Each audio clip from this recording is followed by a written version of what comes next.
All right, here we go again. Checking out what it's like to live and die in the verse. I'm Essential Asa. All right, so first thing I got to figure out today that I have never done before is how to change out my missiles. This is a new one for me. Let me see. I gotta look this one up because I am very confused right now. I thought I just needed to purchase the missiles and then just go into the vehicle management and change them there, but maybe there's something else I need to do. Let me see.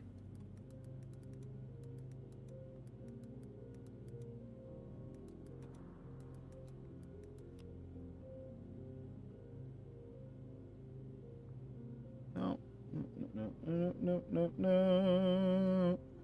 Let's see. How do I change the missiles?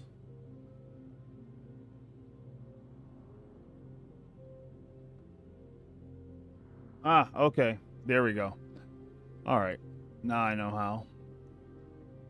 But I can't do that here, so I'm going to have to figure something out.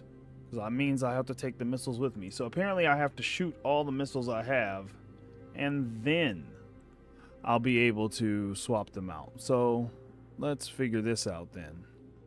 This is going to complicate things.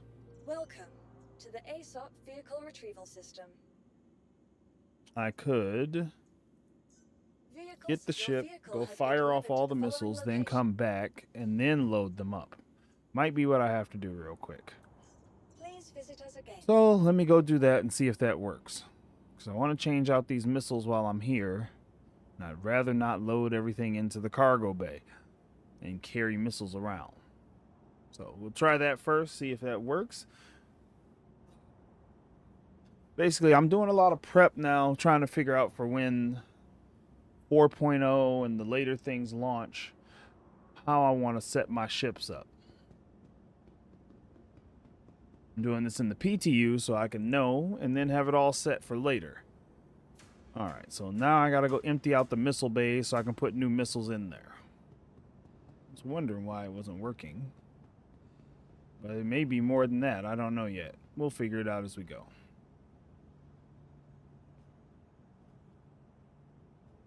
Weird how the button thing is like You have to be in just the right position or something. Okay, there we go. All right. Is the elevator not? Oh, it's glitching. I think it's because I'm here at New Babbage. Everything's weird at New Babbage right now. Everything. Nothing's working as expected. I can get in my hangar as long as I'm coming from the ship side, but I cannot get an elevator going from the hangar to the spaceport. It's been real weird. Fortunately, I won't be here much longer. Once I figure out this missile thing, I'll be out of here and then off to Lorville. I need to go buy some more ships. Hello. How can I help you today? You are clear to launch. Systems on. Love how it's snowing indoors even when the roof isn't open. Sorry, that's just a good looking ship. It really is.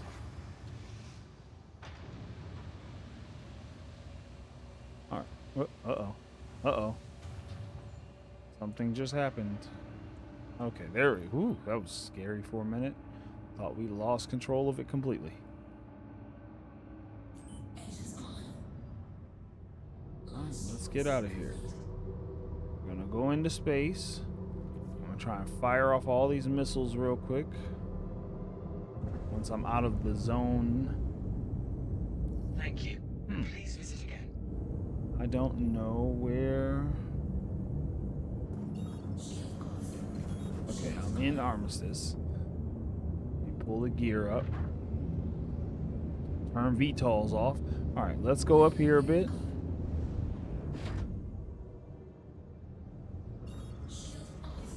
Still in Armistice. I just need to get far enough that I'm out of Armistice.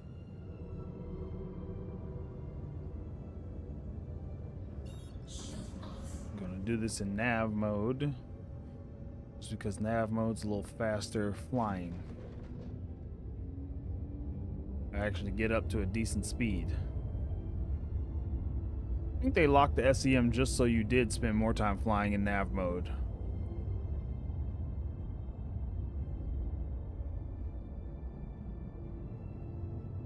Ooh, that's a weird sense of vertigo. Everything upside down. Let's see. Are we out of Armistice yet? Nope. This Armistice zone is huge. Okay, I might have to warp out a bit. Let me see. Actually, we're still tracking the city. Okay. Let me warp out and I can warp back. 07 Mai. Hey, Blue. 07 to you too. You want an Idris? Why an Idris? Why an Idris, Blue? What is it about the Idris? Quantum travel engaged. Quantum travel complete. Shield on. Alright, now let's get rid of all these missiles.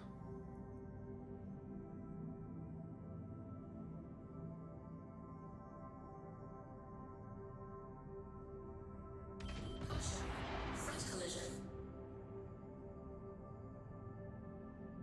I hate how they made it so, like, to look at this MFD, I always have to, like, turn my whole head of my character to do it. They had just, like, moved them up on the dash a little more, they'd be perfect. Alright, and then 4 more, we should be good. And then I'll head back down to New Babbage. So what's your Idris plans, Blue? Sized him railgun, shooting reclaimers and hammerheads? Ah, you want the destruction, the carnage, yes. Yeah, that thing is a monster.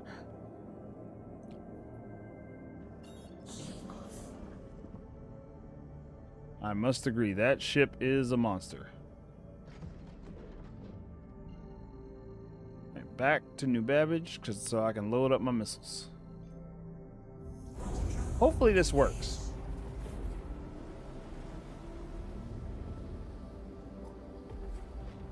I bought some new missiles I want to swap out for the stock ones.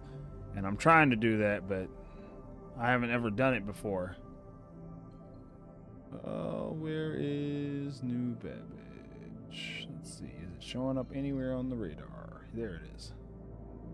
This is one time where I really do like all this, like the letterbox view, because look how clear it makes all the markers. This is the where I really like the letterbox view. It makes it so much easier to find things.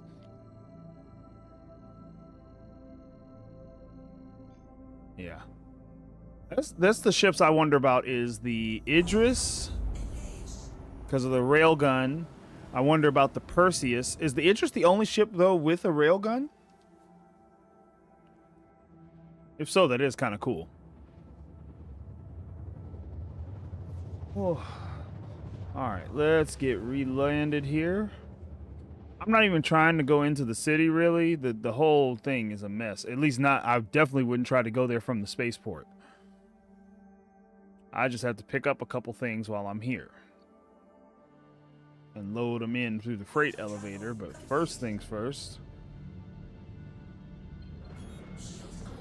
Man, and if there was anything that told me the Star Lancer is not fast enough, it was this. Like, this is 115 SEM. That's way too slow. This is a non-boosted speed flying for the Star Lancer in SEM mode. That's too slow. I've been hit with that size 10 in my Connie. I was turning it, destroyed my engine. It took ages to, oh my gosh. Ooh, that's the one thing. Like, I haven't done the save Stanton missions, at least the later ones yet. Once you get to the ones with the Idris and stuff, I only did the first ones. I haven't done phase 2 or the later phases. I just did phase 1, and it was buggy enough that I didn't even bother with anything past that. But I may go back and do it just because now I actually have a reason to get the guns. Before, I didn't really have a reason. Yeah, I think, let's see. So let's see what 150 or no, even 140. So this is 140. This is 140 in the Star Lancer. And even that's just a little bit faster. Let's see if I go up. Okay, this should be what, 150? Let me see. No, this is 170. So this is 170. But like, look how much faster that is. You actually feel like you're moving versus the stock speed. Oh wait, did I run out of boost? I ran out of boost. So we were going the stock speed anyway. Okay. Stock speed, which is right here. That's about how fast you go. 177.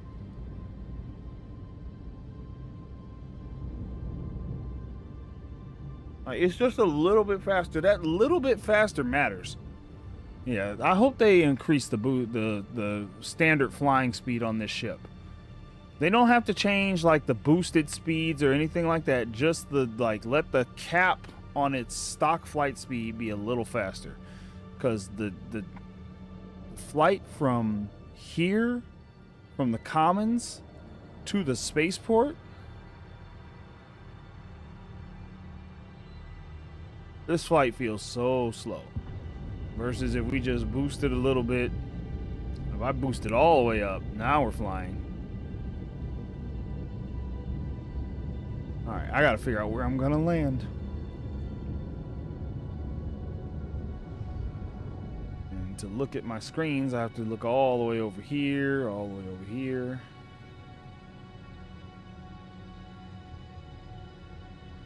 Let's see.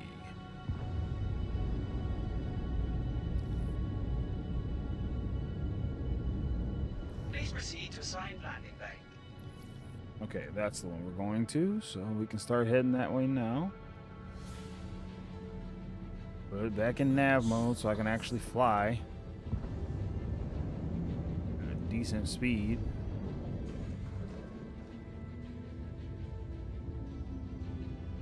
All right.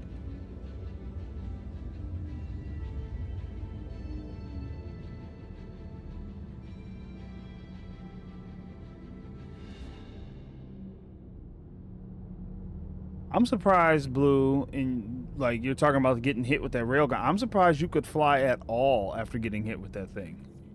I assume that was like an automatic hard death. Getting hit with that size 10 railgun.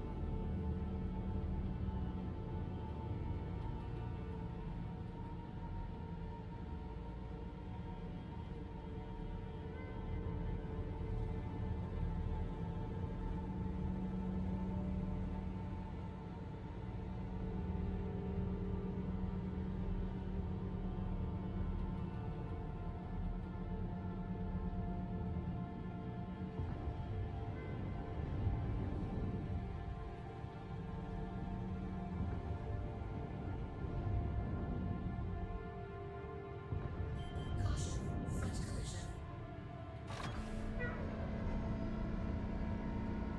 Caution, deck collision. Landing gear down. I'm sorry. Due to inactivity, we have been forced to assign Every your time. landing zone to Every another time. customer. But I'm Landing already here. complete. Have a pleasant stay. Okay. Operations off. I need to store the ship to put missiles on it. Okay. Never been hit by one yet, but man, was the boarding action on that fun. That's what, like, see, that's the one thing I want to try out. I have not tried yet, and it's something I'm really curious about. Especially, does the, have either of you done the, save Stanton with the Idris yet? Because I'm wondering if the Idris has the PDCs on it, and how that affects the Idris missions. Does it make the Idris harder to take down now with the point defense cannons and stuff?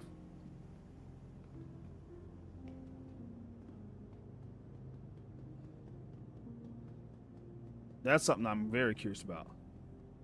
Because you turned, otherwise it would have hit you head on. So you got, so basically you got grazed and it took your your engines out? Wow. Welcome to the Yikes. ASOP vehicle retrieval system. That thing's a monster. Please visit Let me us put that in again. storage. Goodbye. Okay. Oh, so it only targets locking missiles. Oh, that's good to know. Whew. I'm trying to decide how I want to change up my fleet.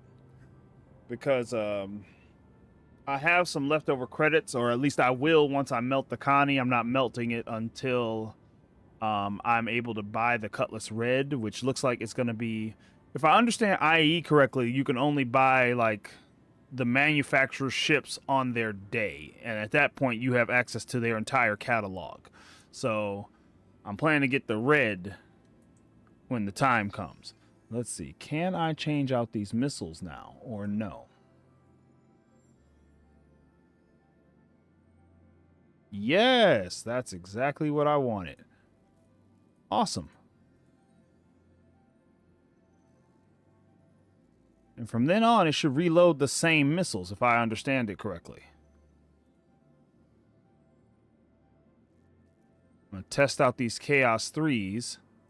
Hopefully they work as intended. We'll see. Because my other ones did not seem to ever lock well.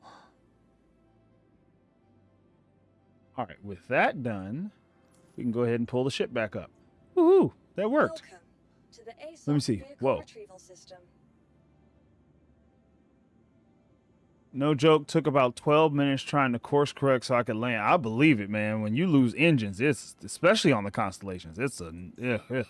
Your vehicle has been delivered to the Okay, so I do have that right, my only on those days I can buy that. So yeah, right now, there's only one other ship I've actually considered getting, really, and that, but it's not out yet, so I don't feel comfortable getting it, and that's the Vulcan.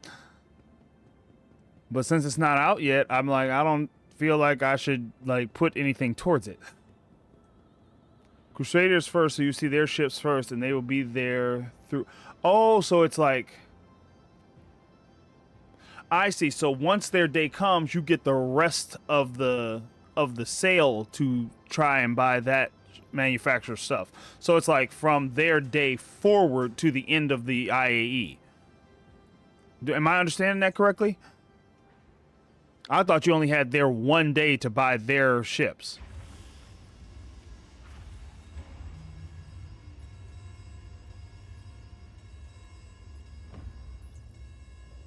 Last day you can get all ships. Oh, okay, okay. So I don't have to like be standing by the button like it's a eBay sale or something.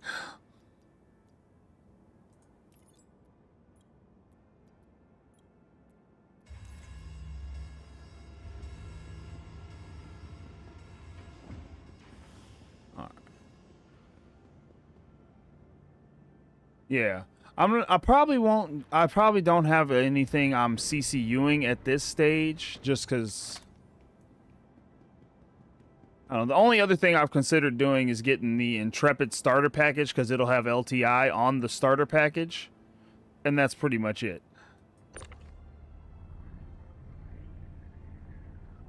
I feel like that's the only other thing I really would be after.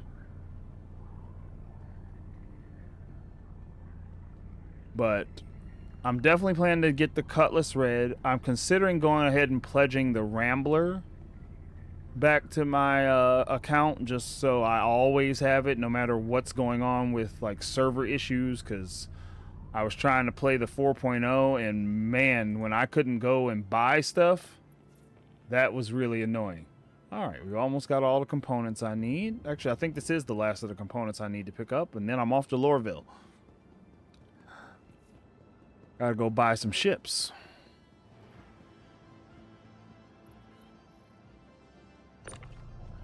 Yeah. Somebody, I think it was Astro Historian, made a comment that had me thinking. He said, I think the Intrepid, if they did it right, would be either the perfect smuggler or the perfect bounty hunter ship for like bounty hunting V2. So he's like, as a smuggler, if both of those bays were shielded properly, he was like, it would be a great ship. And I agree. I was like, yeah, if those were shielded cargo, it'd be one of the best. Let's see. I think that is the only spot that can sit. Okay. Yeah, it snapped. All right. If those were shielded properly, I would pick that ship up just for that. But the only reason I'm thinking of picking it up now is I can get it. It will give me an LTI starter package, or at least it should, an LTI starter package, and then I can put my Vulture on that starter package because I can melt my old starter package. I'll lose a few little things, but nothing I really need, like the extra credits or some paints or something, like nothing that actually matters to me. There we go. I've got all the components for all my core ships, except for a few guns, which I'll get at Lorville because I need the attritions. Perfect.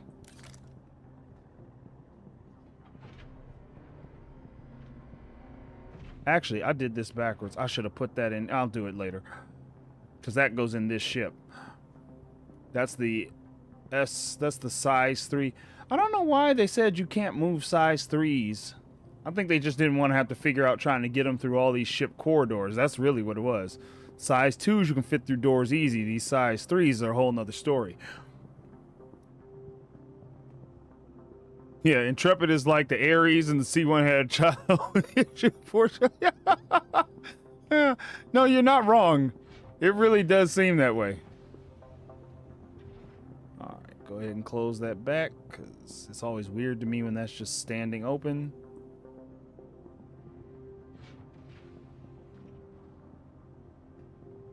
I only CCU LTIs, the starter package I never touched. Yeah, I haven't. The only reason I'm considering touching it now is because this is the first starter package since I've been playing that would possibly have LTI attached to it.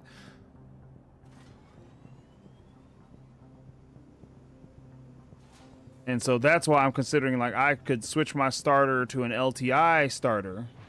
Started with LTI. Ooh, let me get out a new Babbage, man. Ooh, man, it's bad here. And then my starter package always has LTI attached. Although it really doesn't matter on another note, because if you ever hit Concierge, you automatically get a starter package. Or not a starter package, but you automatically get the digital copy of the game. Oh, okay. So yeah, second starter I've seen with LTI. Yeah, they don't come up very often, which is why I'm like, this might be one of the last ones, unless who else would get one? I don't know. What other manufacturer's missing a starter ship? Argo? Well, no, because Argo had the MPUVs, but they didn't come with a starter package, so. You are clear to launch. So I guess it just depends.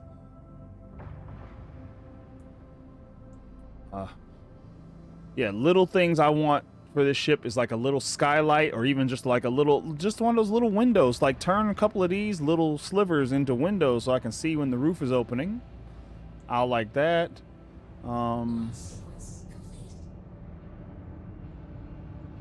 I can let go of my gripe about weapon racks if they put storage in the mess hall and in the armory. They need an internal storage in those too.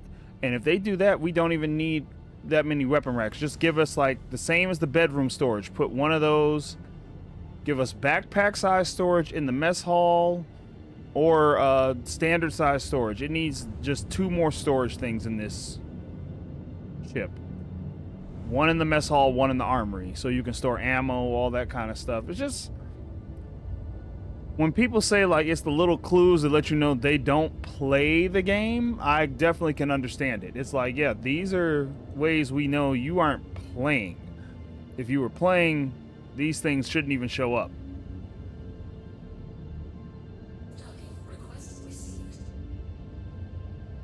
Okay, let me put the gear away. We can turn the VTOLs off. Let's get off planet.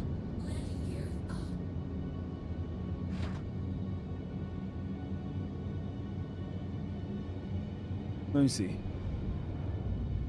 That was IAE 2 years ago. So yeah, like 2 years between starters with LTIs. So yeah, I would tell, like if I were telling someone new to the game playing now, I'd say just get if the Intrepid is cheap enough, get the Intrepid and then work your way CCU up to something better from there as your first ship, just because you start with an LTI. And while it may not be a big deal, as long as I can get, if I get either 10 years or LTI, I'm happy. Because that's a big jump. Oh.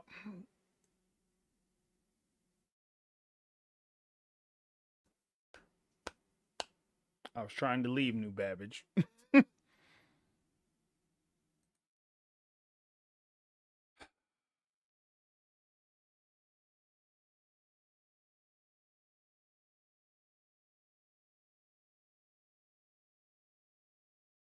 Well, well, well. 07 Joe. 07 Skeet. Yeah, fun detective. I swear, when I'm just like doing random stuff, nothing ever goes wrong with the installer itself, with the launcher. The minute I'm having real fun, like I'm doing something I truly enjoy. Because I decided like I was going to get back to like doing the game, playing the game in the way I most enjoy it, which is like at least a bit of the role play. So like today, I've been buying my components and I'm going to physically put them in every ship that allows me to physically put them in the ship. So I already switched to coolers in my Starlancer Max. Joe, good choice, man. Joe, you can really load this ship up. Like they don't have the grid, but if you work like just like you do any ship where the grid.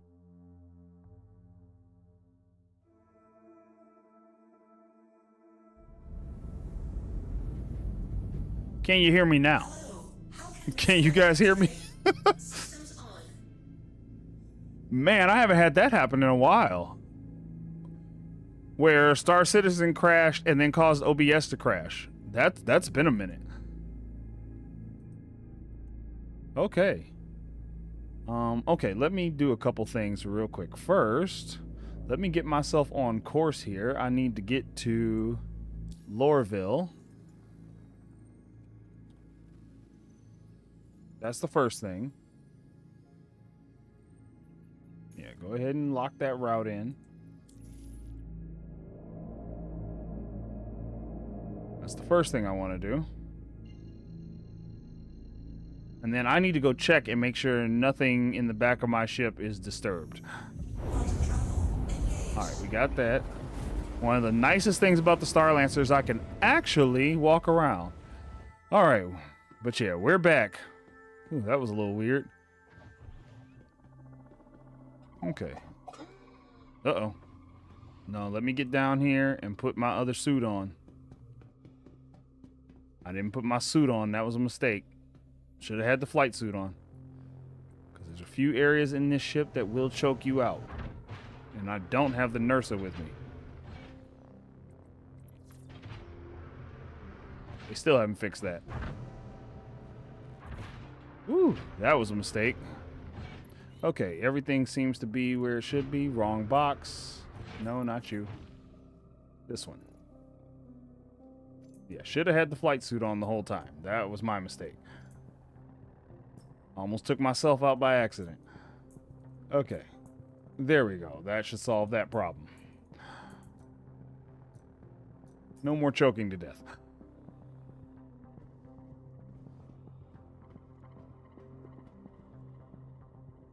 Yeah. I like it so far. Like, I'm just... Like I said, that's why I said today I was like, I'm going to try playing this a little differently than I've been playing normally, where it's like, let me just play the game in the way I always envisioned myself playing it. Got some guns for a few other ships here.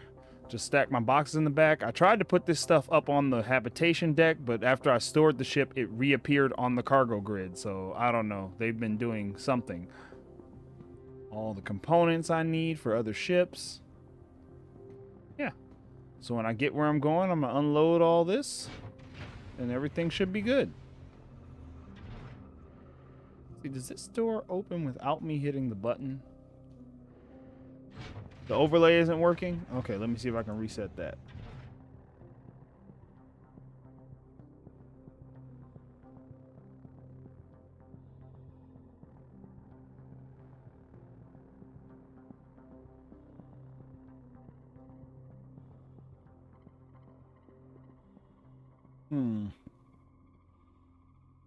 I'm not sure. I'll have to see.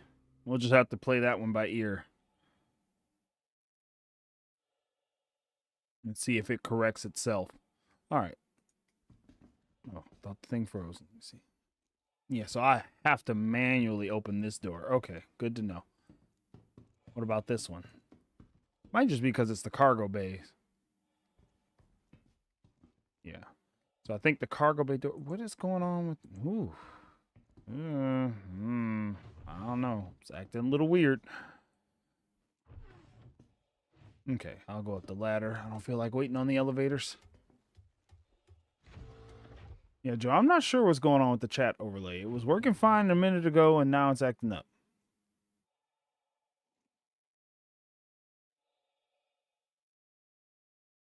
Oh. Between the two of them, they're acting weird.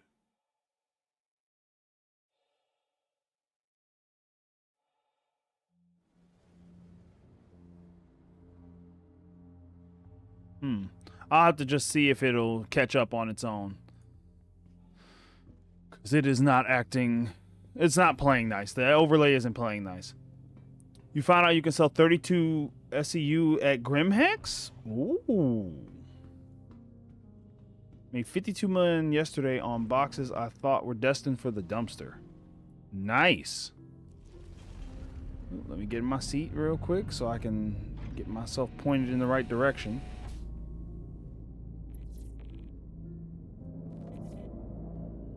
All right, we head on down to Lorville. Lorville.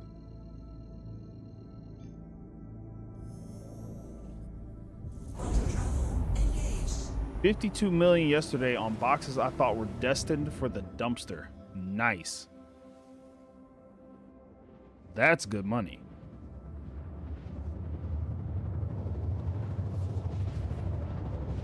I'm hopeful that they fix the Weevil eggs, because either they need to limit the boxes to 16s only on enemy ships. Like, no ship should have bigger than a 16 SEU box unless it's like a hull C. Your white knuckle journey from Crew L4 to Grim and Mucitu. Man, yeah, you brave for that one, because showing up at a Grim in a C2, a Caterpillar, that always feels sketchy to me.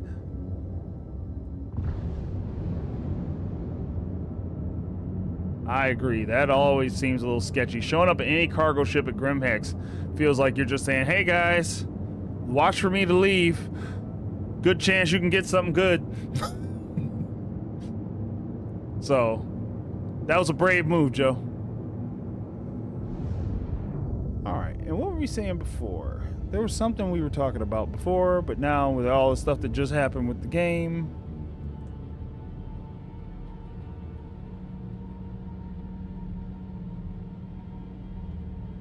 Yeah.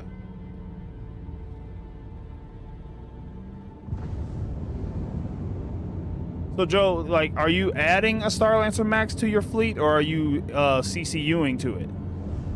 Yeah, we were talking about IE, because I was trying to figure out, like, this will be my first IE, so I'm planning to get, like I said, I'm definitely getting the Cutlass Red. After playing with it, I was like, this is the ship I've been missing in my lineup. But I know, like, I'm going to melt the Connie because at this stage I do not need it, and if I do, I'll buy that one in game because it's kind of just the backup to the Starlancer for me.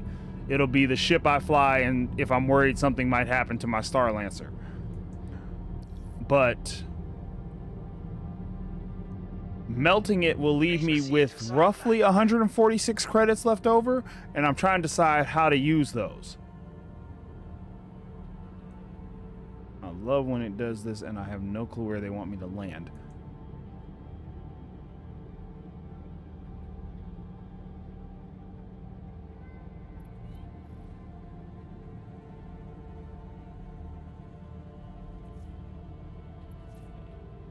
Thank you. Ooh. I think Lorville must have the most hangars, because that's a lot of doors. And I didn't realize those 3 over there were extra larges. Yikes, those are huge. This is the first time I'm really understanding, like, how much bigger an extra large hangar is to a large. I've been in one, but seeing the door alone is wow.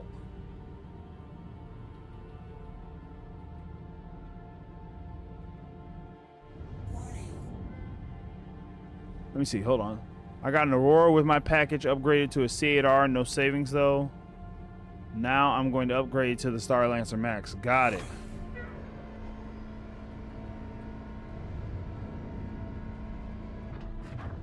Landing gear down.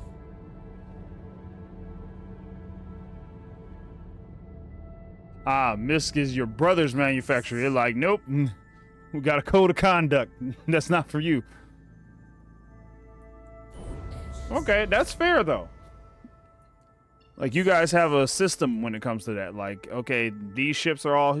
So what's yours, Blue? You're RSI and Aegis. Okay, so you're RSI Aegis. Your brother is Misk. Do we know? Because I'm upgrading the C8R instead of buying the Starlancer. Will the Starlancer still come with LTI? No.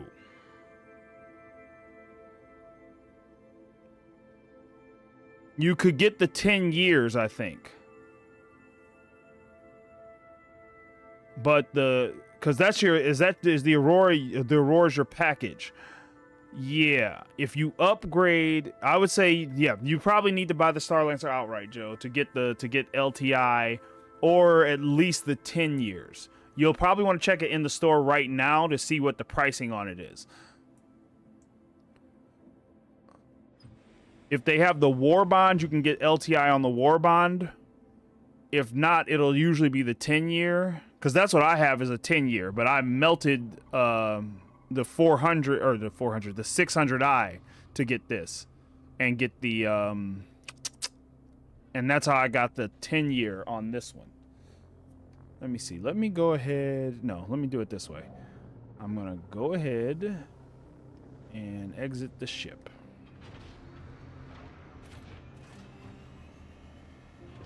Your dad's Drake and Argo. Okay. So your brother is, if your dad's Drake and Argo, you're Aegis and RSI. Your brother then is Misk and Anvil?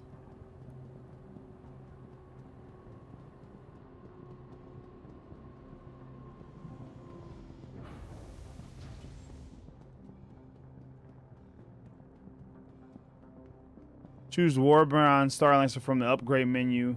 Yeah, I think if you do the Warbond one, it'll tell you if it comes with the LTI, but I don't think it does if you do the upgrade. Like I said, I just did mine outright instead of upgrading, and I went with the 10-year because I'm like, in 10 years of play, I'll have enough money To the ASOP vehicle retrieval in system. game. I hate when it does that. Fine, Please stay visit right us there. I again. won't even worry about it for right now. It won't recognize that it's on the pad. I hate that. Oh, I didn't know that. That sucks. So you want to start with the highest insurance, because even if you get an upgrade, it'll just default to the lower insurance if there's a difference. Is how I'm understanding that.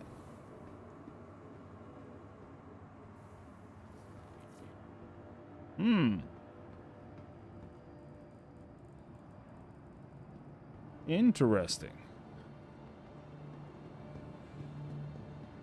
Yeah, I'm always unclear on a lot of that. Let me see, how much do I have now? So all the stuff I just did cost me, I'd say just about $1 million, maybe a little less, to get all the parts for the ships. So now I can buy the main ships that I need for my fleet. At least the ones I don't already have in it from here, which in future will be pledged. So there's the Cutlass Red. There's that one done. I also need the Rambler.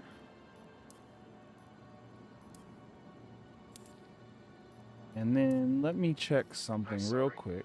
Due to inactivity, we have been forced to assign your landing zone to another I customer. look here. I do already have an Atlas. Okay, so I don't need to buy an Atlas. Then that's it. This would be my main fleet here. So Red, Rambler, Vulture, Max. This is what I'm thinking I'll have pledged, are those 4 ships. And that's kind of the core of my fleet.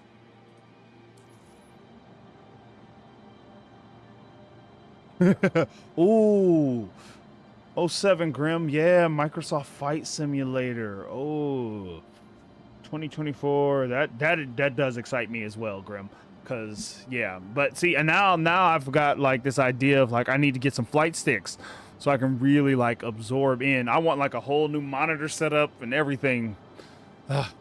One of these days, man, like a nice big huge, I want that like what is it, that Samsung Odyssey screen where it's like just a huge ultra wide. That's my dream monitor.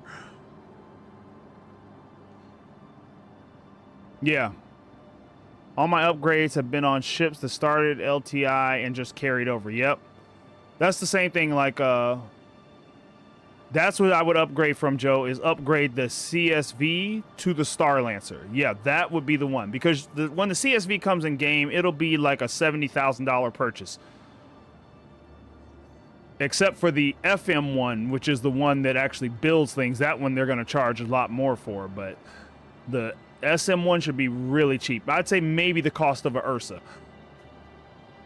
Ooh, it's on Game Pass. See, and I don't have my Game Pass subscription anymore.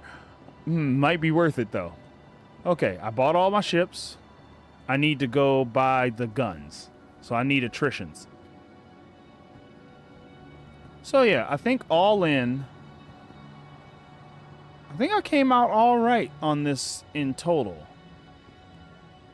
Man, they beefed up the guard in here. Are they going to start turning on the security and turning off the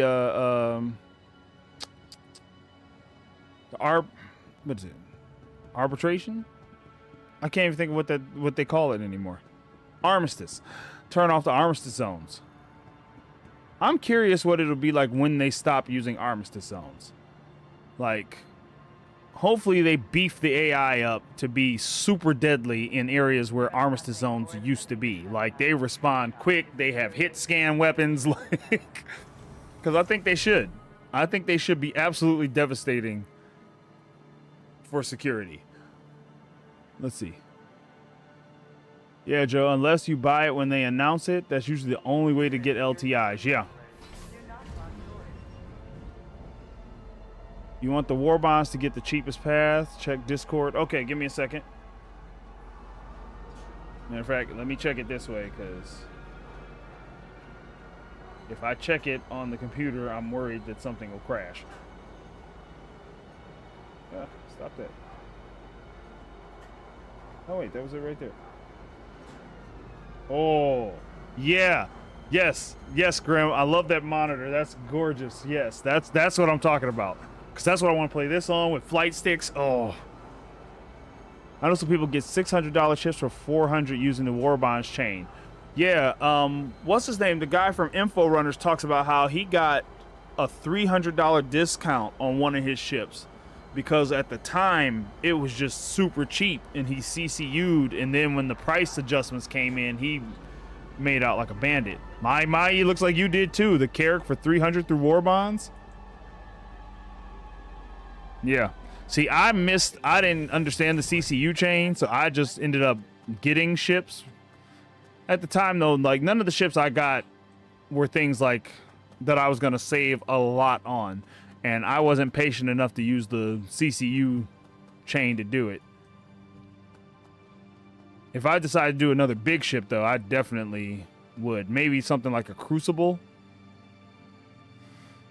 Right now, the Crucible and the Ironclad and the Galaxy are kind of the only other big ships I'm looking at. Oh, that's a good savings. Yeah, Blue, I have one. It's not really set up, so it's nothing special. It's literally just a Discord. Like the most basic Discord with some chat rooms. I just got that set up not too long ago. Matter of fact, did I put the... Okay, maybe I will have to go on here and find the link again. It's not in my description, I don't think. I'll have to fix that, because it should have been in the description. Okay, I need 2 of these.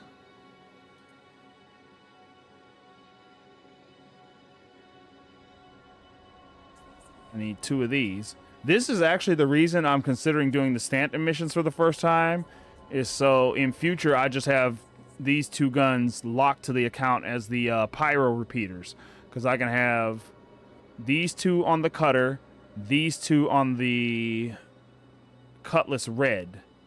And then these guys, 1, 2, 3, 4, go on the Star Lancer. Yeah, CCU chain. That site. I go to that site a lot just to see like what's good options. Let me see. Do they have ballistics? I know it's guns. I wanted to see if you had anything ballistic. No. What's these dominant scatter guns? Oh, those are laser. Nope, that's not what I wanted. So yeah, don't need those. All right, I think that's everything for all my ships now.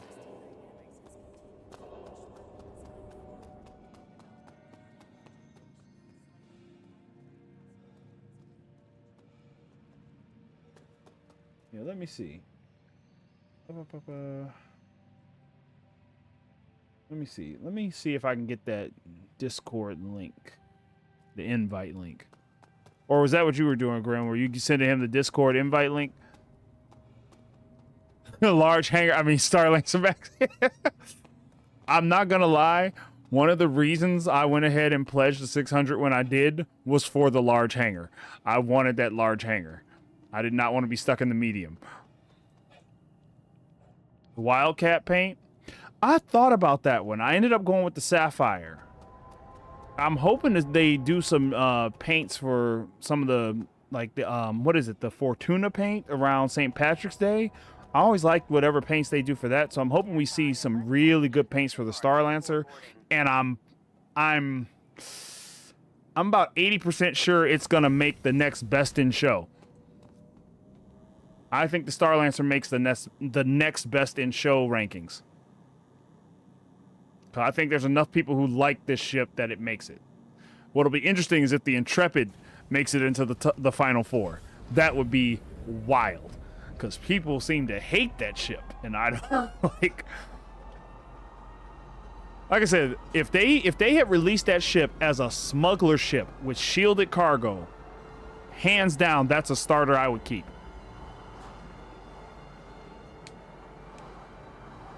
You can. It's a tight fit. But yes, you can fit the C8R in the Star-Lancer. Just getting it out may be a real trick. Take your time getting it in or out. But yes, there's a few videos of people on YouTube getting the C8R in the Star-Lancer.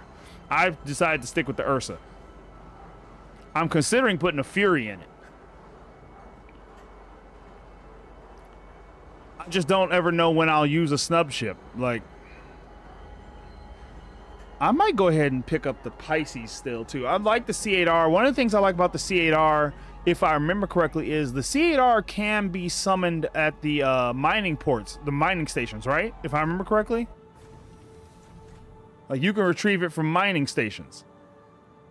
It's the smallest quantum drive ship, that and the 85X that you can summon at a mining station on the small pad. Yep, mining outpost.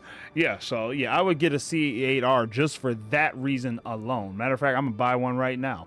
So that stays with my fleet, because who doesn't want a ship in a pinch that you could just get to a mining station and call up?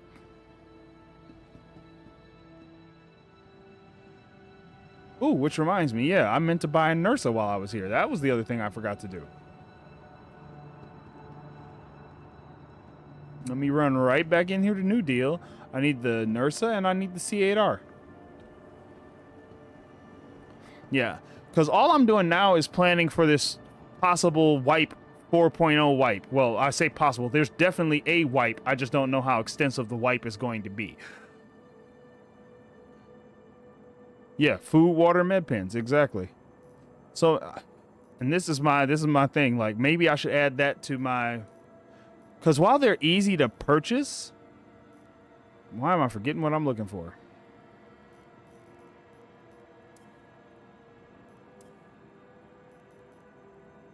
They're going to make me scan through the whole thing to find it. Okay, I know I need the Nursa.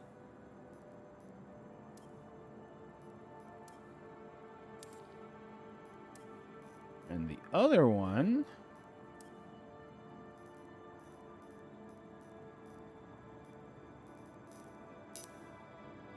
Where are you?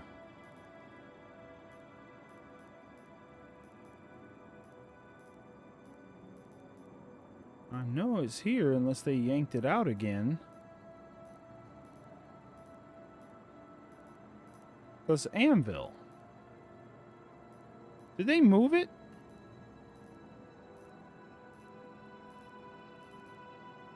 I swore I bought it from here before.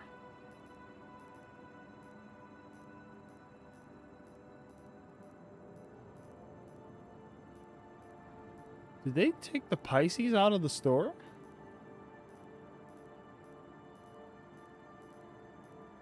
Or did I just miss it? Oh, it's at Area 18. Okay. Ooh, I was like, man, what happened? Okay, Area 18, because I was really...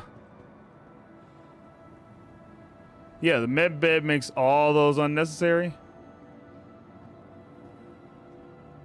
Yeah, the TAC will have the med bed. The Star-Lancer TAC has 2 med beds. And they really could have put a med bed in this one in the habitation level if they hadn't made the rooms as big as they did.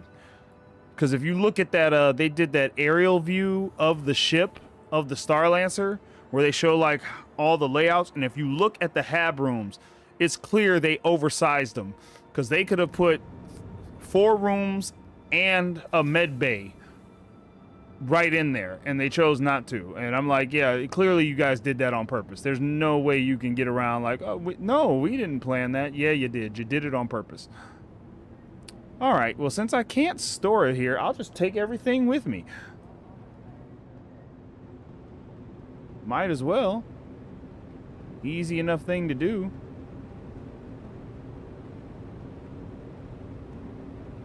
I'll just take the guns with me. And then I'll take it all to Seraphim. And I can load up there.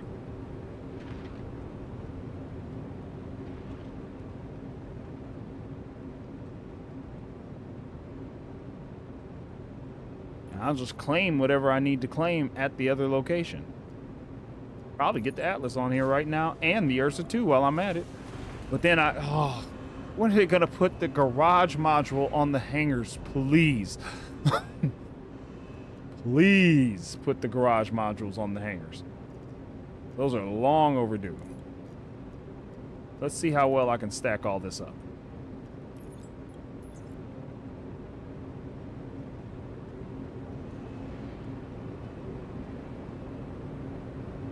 Let's see, and real quick, let me grab the max lift.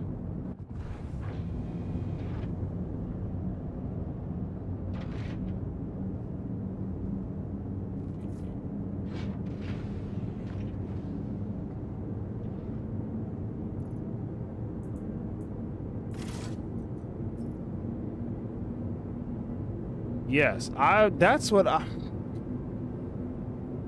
of the features I've really been waiting for is vehicles in the let's see, I had a list of like a few things that would just sweeten up the game for me. Working suit lockers, vehicles in the freight elevators or in the hangars that aren't on the main pad. Yep, I did get my NURSA.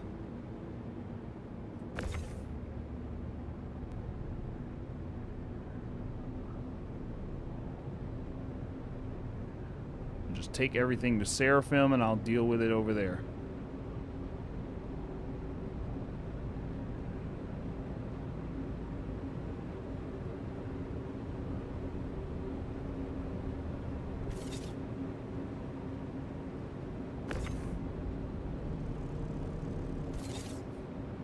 I'm gonna not lose my guns in this elevator.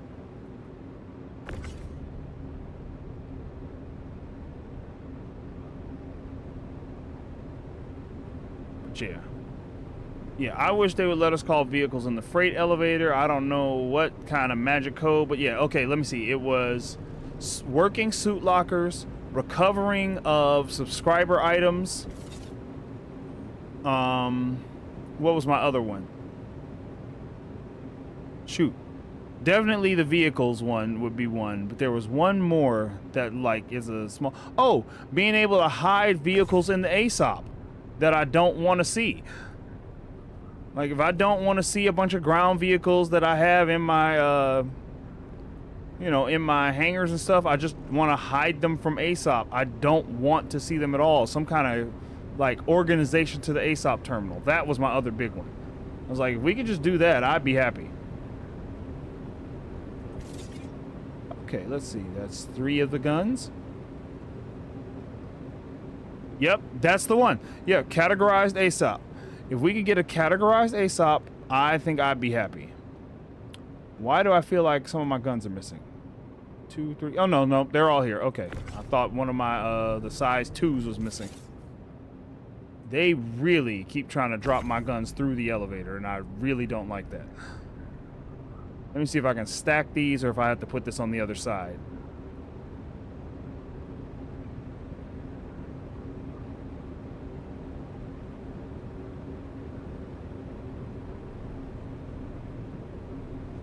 Too big to stack. That's so funny. Shouldn't be that big to stack. And that's how I get around them blocking the bottom half.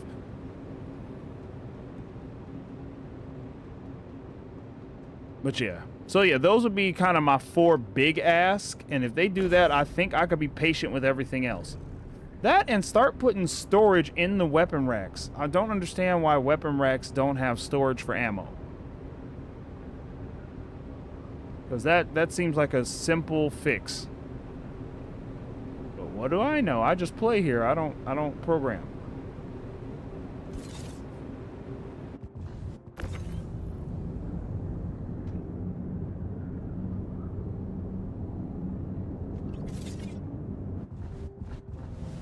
Okay, just the last few guns, and then I can leave here and head to Seraphim. And then when I get to Seraphim, I can outfit everything. Actually, why did I do that? I was not thinking. The size 4s are going on this ship. I can just swap them right now. I gotta see if the ports are unlocked. Let me check. I can just test it. Because then I could just swap the size 4s for those rhinos right now. I don't have to carry those around.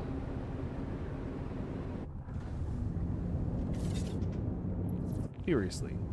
Did it snap to the grid at all?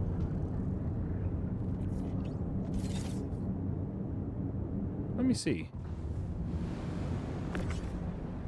Oh, there we go. Yep, okay. Yeah, why put those on the cargo grid when I can just stick them over here?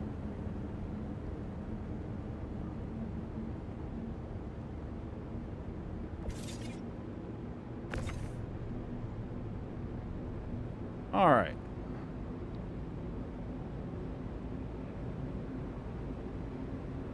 Bring that 2 over this way.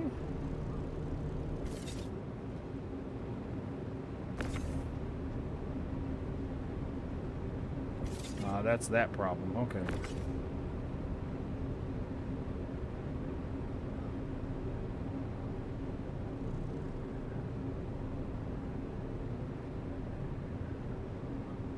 Which way do I need to turn it?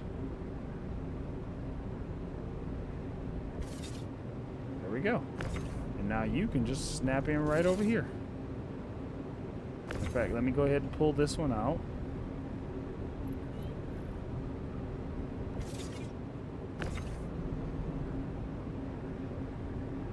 Now that the attritions actually work again.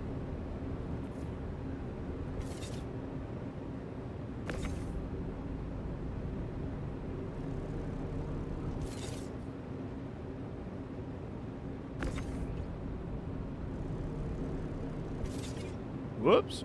Boom! That would actually be funny.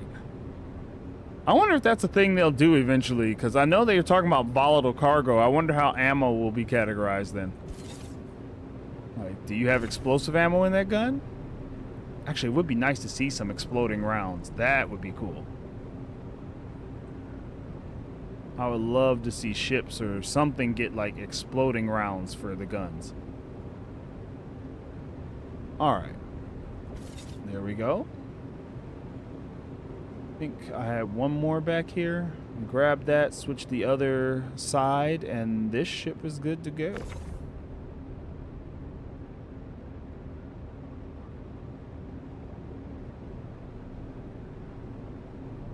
And so it looks like, to be quite frank, you can outfit most of the ships. Like, I can outfit 4 ships in my fleet for very little money.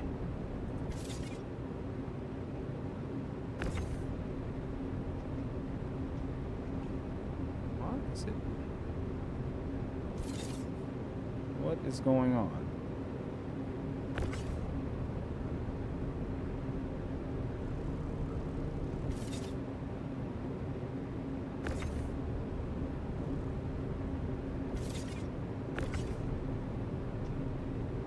Why is it?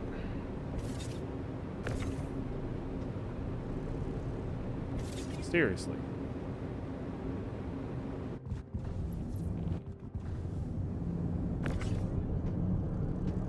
Oh, it's getting stuck in the geometry? Great.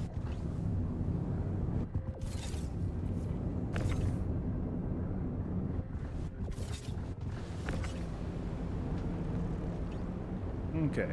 Solve that problem pretty quick. Aren't Colossus bombs already volatile?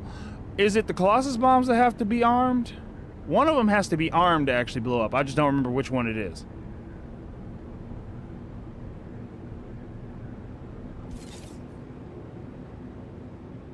Is it the Colossus bombs, or is that a different bomb that has to be armed before it'll go boom? I know someone tried throwing a bunch of them and nothing happened, because you have to arm them from the ship itself.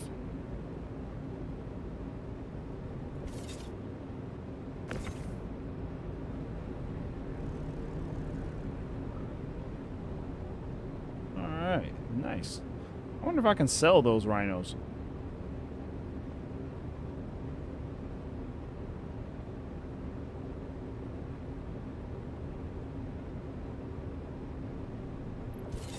Alright, there we go. And then we can put you on the ship.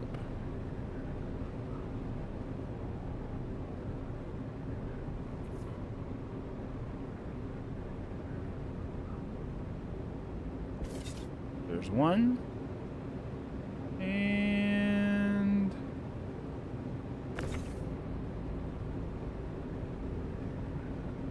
number 2.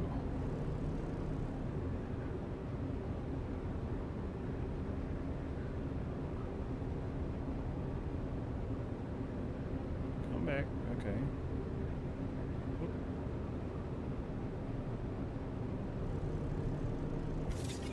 No, don't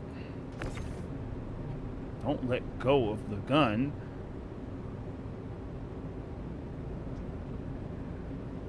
Roll it.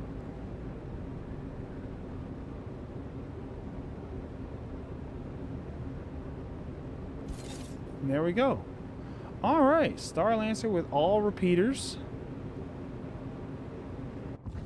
Everything else is on the ship as it should be.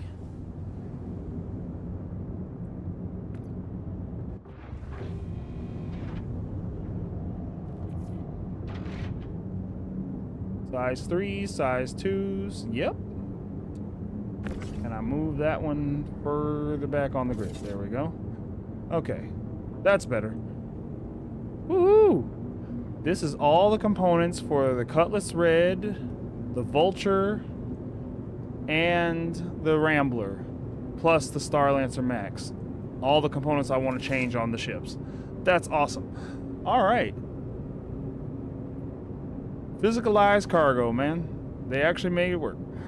Let's get out of here.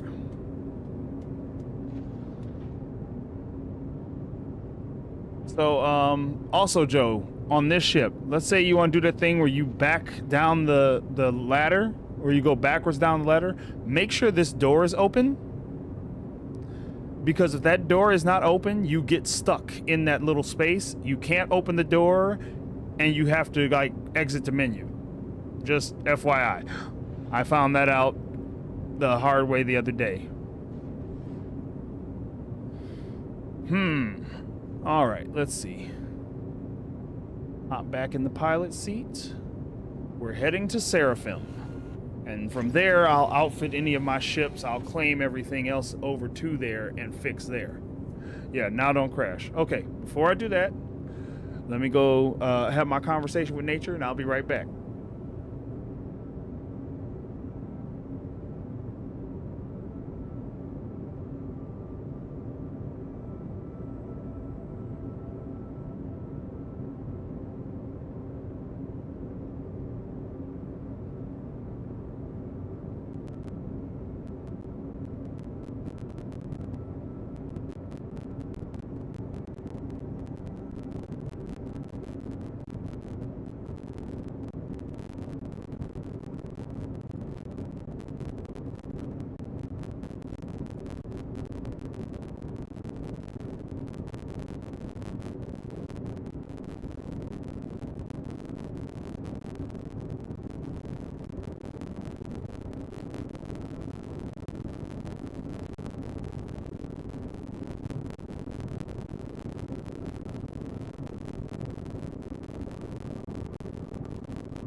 All right, we're back. All right, let's go ahead and get a move on. I think I'll be all right to not eat anything before I take this trip. Power up. Let me see. Got my flight suit on. Wait a minute. Flight suit's on. So why don't I have the cast on?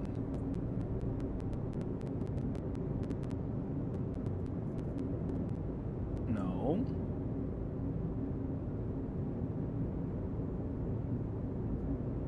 Let me see. Ship's self status. Let me go to the configs. Yeah, display MFD cast. This is a flight suit. Where's the... all the necessary info? Why are my shields off? What is going on with the ship? Systems off. Hello, how can this help you today? Systems on. Like, seriously. got attritions. Oh, we're in nav mode still. Okay. Doesn't explain the other stuff, though.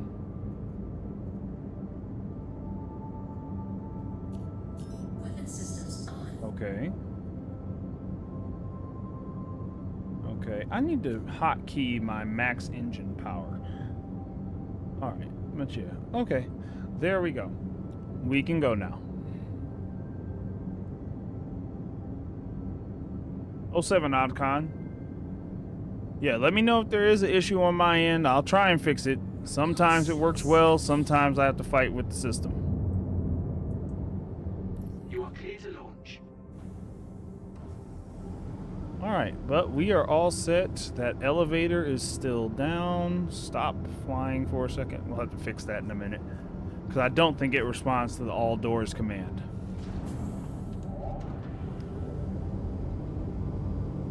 Apparently nothing does.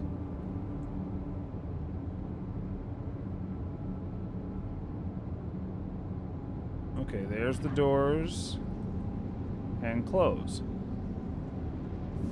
Yeah, the elevator doesn't respond to that, so I'll have to fix that manually.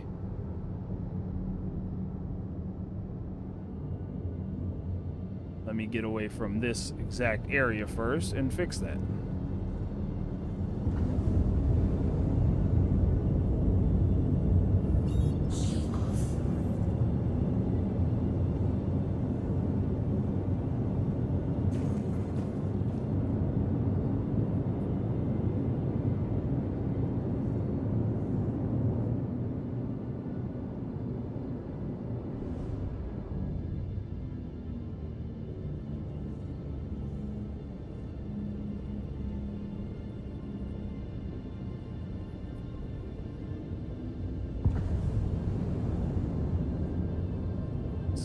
Set cruise control and then go fix this door. Or will it? No, cruise control shuts off when you stand up, doesn't it? Let me see. Oh, cruise control isn't on. What is going on?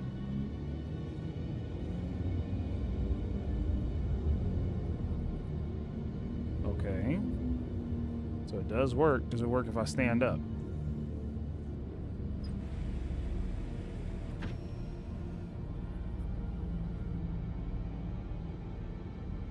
Okay, let me go fix this elevator real quick.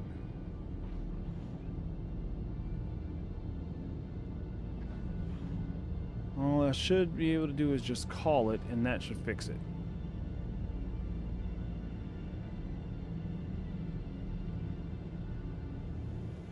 Okay, there we go. That should close that outside door, and we can continue flying like nothing happened.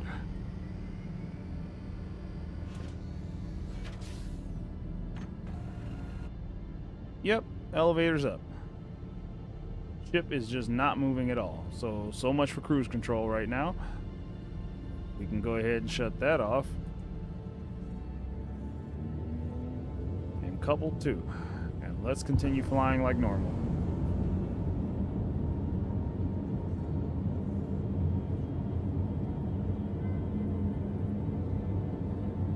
Alright, there we go.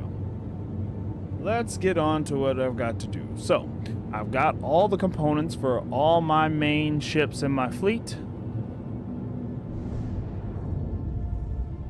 We've purchased the Atlas and the Ursa. I'm going to set up at Seraphim as kind of my home base. All I have to do now is get there without a problem. Or as Joe said, don't crash.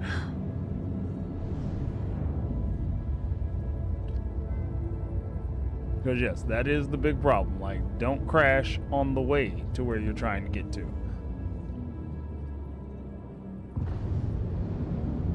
This is one of those other little pet peeves, is please, like, this whole switching Crusader to Crew L2 to Crew L1, I think this should always default to the planet. Like, the planet should be the biggest thing, and you should have to lock in the other two. But the planet should be the one it almost always that locks to. Never mind. I'll just do it this way.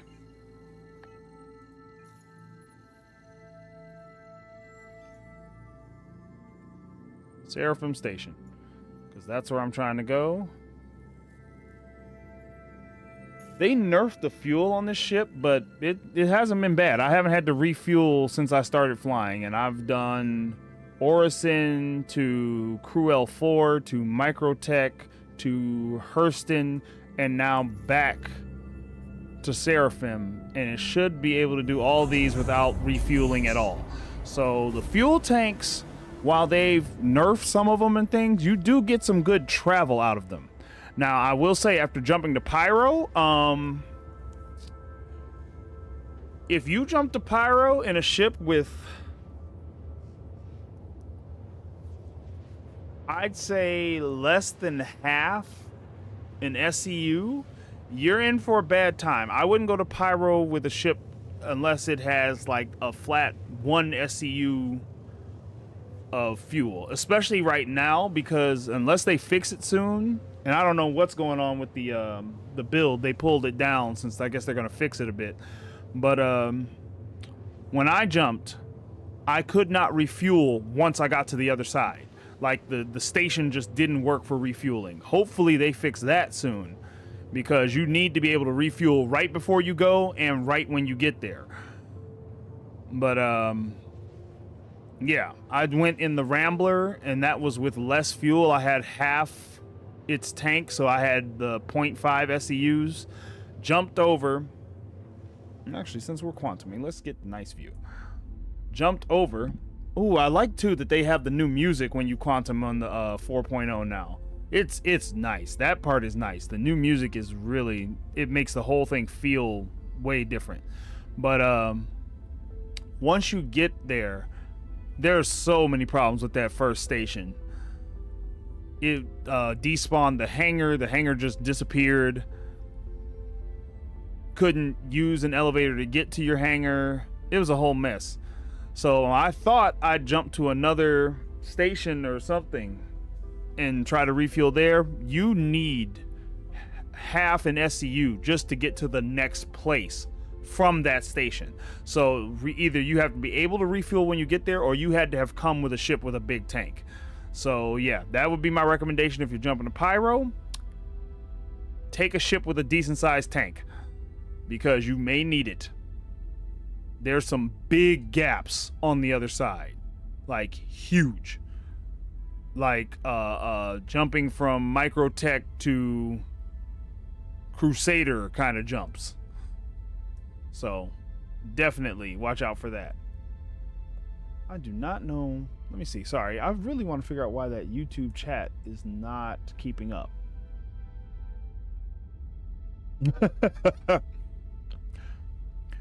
And see, like Grim, that's Microsoft Flight Sim.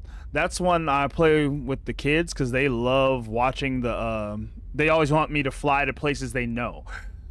So they have me fly around like the neighborhood, fly to museums and things so they could see them on the maps. So I'm really, really looking to check that out and see what it's like. Because I have 20. Was it 2020? I think it was 2020. I have 2020.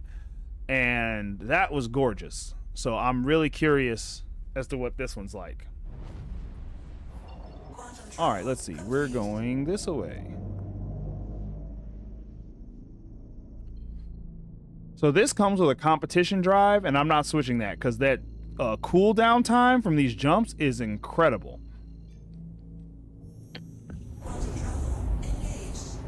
It can cool down from a jump really quick on these competition drives. The only thing I really want to know after this is how much repair do competition components need? I'm guessing they need a lot of repair, like to keep them running at their peak.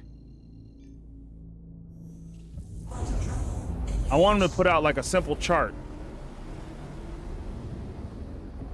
Yep, you do that too, of the flying to different places and like the kids asking. Yeah, man, it's great.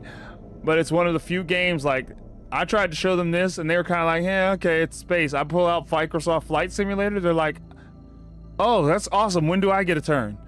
And I'm trying to get my one son to play because he seems to like it a lot, but he doesn't have the patience to really learn to fly yet. So I'm hoping like he'll play it more and just kind of get patient about learning to fly. because he seems to like it a lot.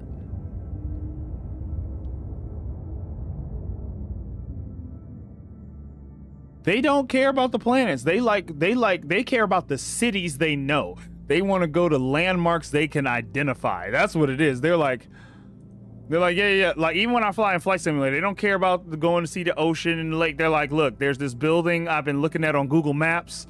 It's in Chicago. I need you to fly to that. Yeah, they care about exactly what they care about, and that's fine. I'm happy for them. Yeah. They like to travel. They really like to travel. The one likes the architecture of the cities. That's been their thing for a long time. I'm the homebody of the family. I'm the one who would like stay home all the time playing Star Citizen and be like, what do you mean leave? I've got everything I need right here. My family's like, nah, we got trips we want to do, Dad. Come on. We got things we want to see. Please proceed to assigned landing bay. My youngest has told me many times his plan when he grows up is to get his BMW so he can drive wherever he wants to go and see all the stuff. It has to be a black BMW. He is very clear on that point. Used to be a Blue Beetle. He's changed his mind. He's upgraded.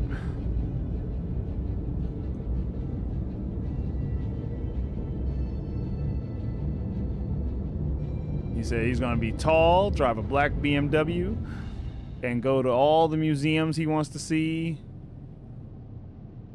and just generally do all kinds of cool stuff.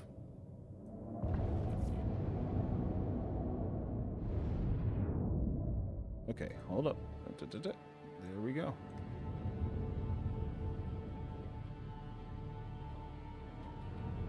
Caution. Front collision.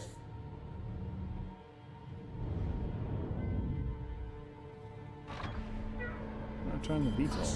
Front collision. Landing gear down. Caution. Starboard collision.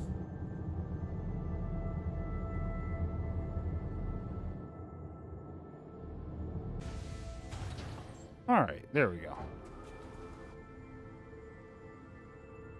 Stream is struggling again.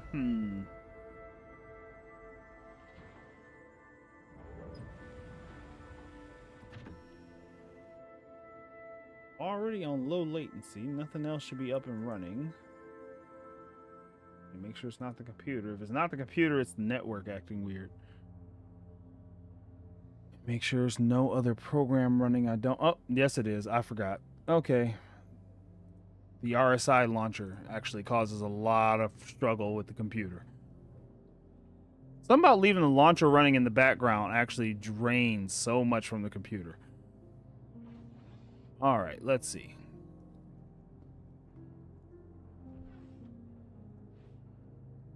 Should have opened all the doors. Oh well.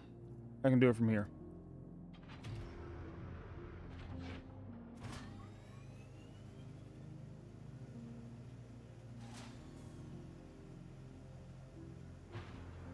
Ooh, excuse me.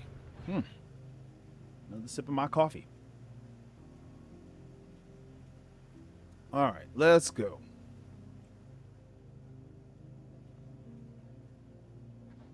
Go ahead and open you.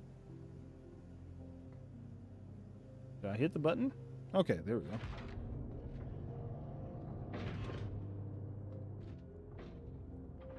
And what I can even do with this, just bring these out this way.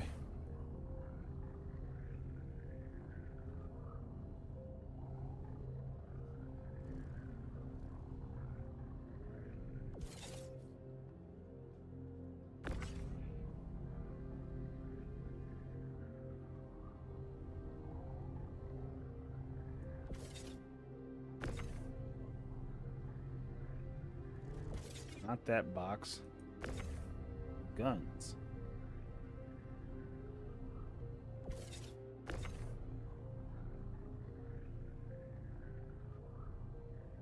Whoops.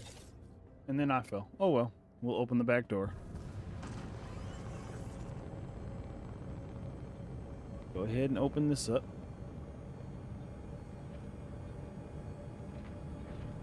Okay.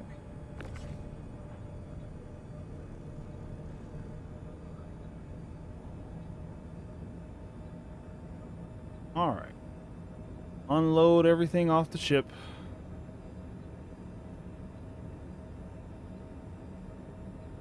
It's been a while since I actually did anything with cargo.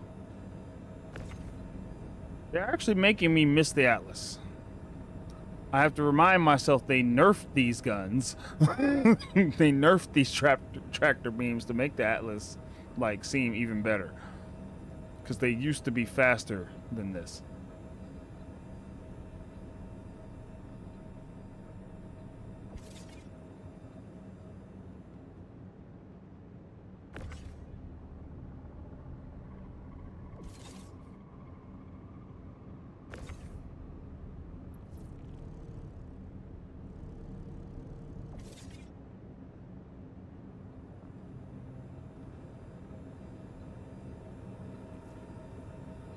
Also, I noticed you can't run with the tractor beams in hand, and that's something I think is a miss.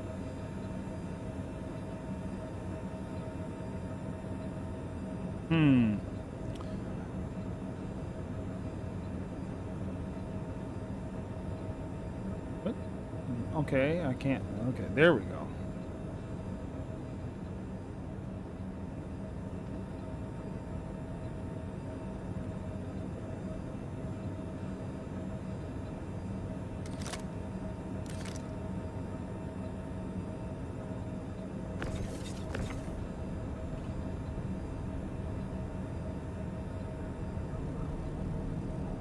So now what I do with the Star Lancer is just park in the middle and use either elevator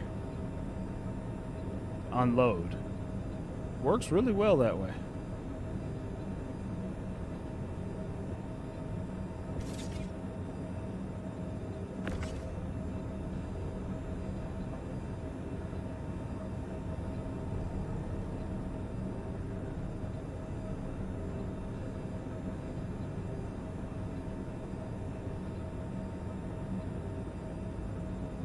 Okay.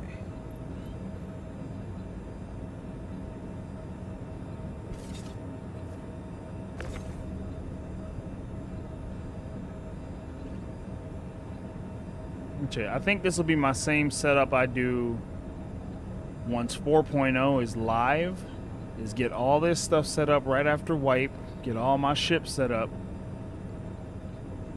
and then from there, I can just go do things.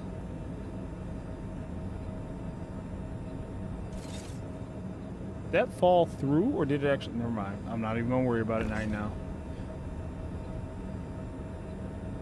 Just gonna make me frustrated to think about it. Okay, is the stream still struggling, or did it? No, it's still struggling, isn't it? Grim said the kid's gonna want a Lambo when he's 22.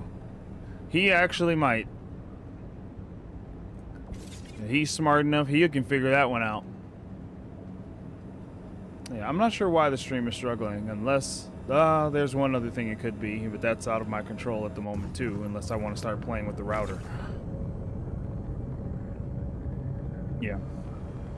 Got teenagers in the house, and teenagers like to play things like 2K and Overwatch. And so they start using up a good chunk of my bandwidth as well. Yep. I wish there's a way, well, there probably is with the router. I want to be able to get like double service to my house so I can have like, this is all for me and the rest of you can share the other one.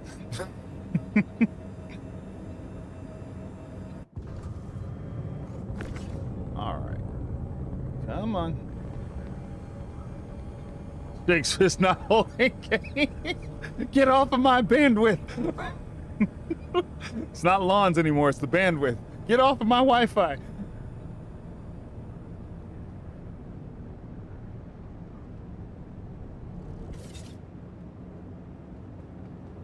Okay, I gotta borrow some stuff Joe showed me on this, because this is gonna take forever at this rate. Actually, for this, let me just move the ship closer to the elevator now. Let's just do that.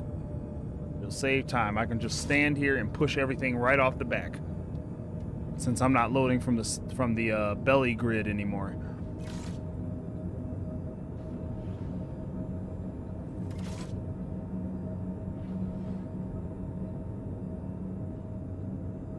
Just scoot the ship right on over.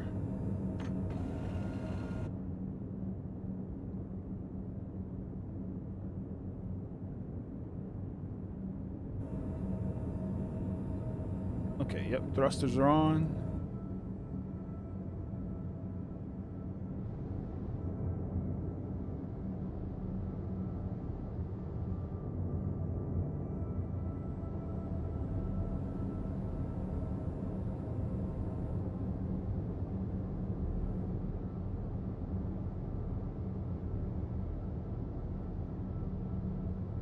Get right on over, and then I can just push this stuff right off the back. Right into the elevator. And save myself a lot of running back and forth. Whoa, whoa, whoa, whoa. Wrong way, wrong way. I'm backwards here. Oh. Okay.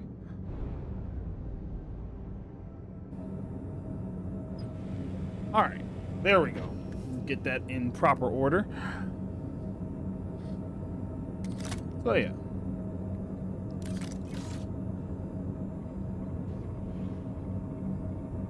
It's weird looking around this game, all the little things that you get excited for, and you're like, man, when that's in the game, when that thing's in the game, so like when batteries are in the game, or this other thing is in the game, or this other thing is in, it's like, oh, that'll be so cool. I'm really curious as to what the game will be like when all the systems are in and working as intended. Like, will it still be fun? Will it be more frustrating?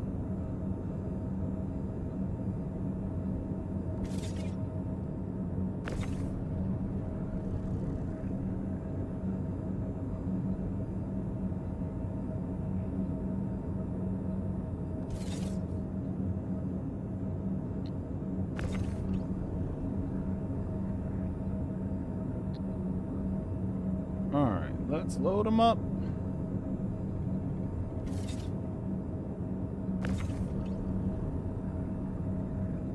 I actually enjoy this. Like, I'm really still looking forward to, maybe I should go ahead and pledge the Crucible. I don't know, because I wonder if the same way they keep making new ships, will they make a new repair ship? I hope they make a new towing ship. 15-year, yeah, exactly. What will it be like?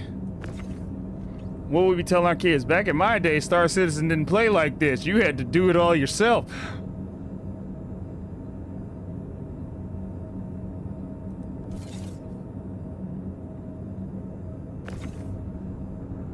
You guys have it good. You don't even know. You don't know what it was like. Everything was beams.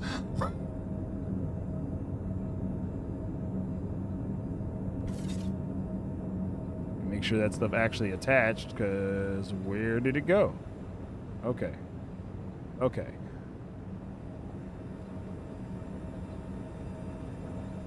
The Crucible, I don't expect to see the Crucible, because, what is it? So, several of the ships require drones to work. Like, I know the Vulcan requires drones to work. I guess they're trying not to do what they did to themselves with the Carrack anymore, where they brought out the ship and none of the main features of it, like all the cool stuff, worked at all.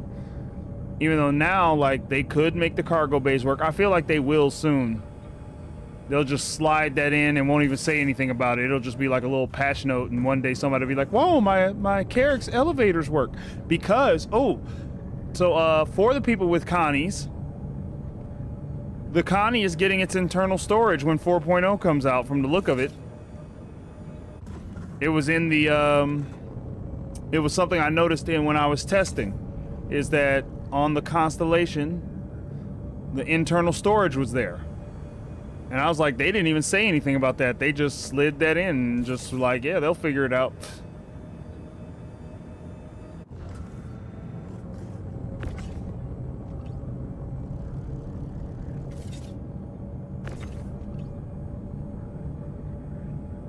So Who knows?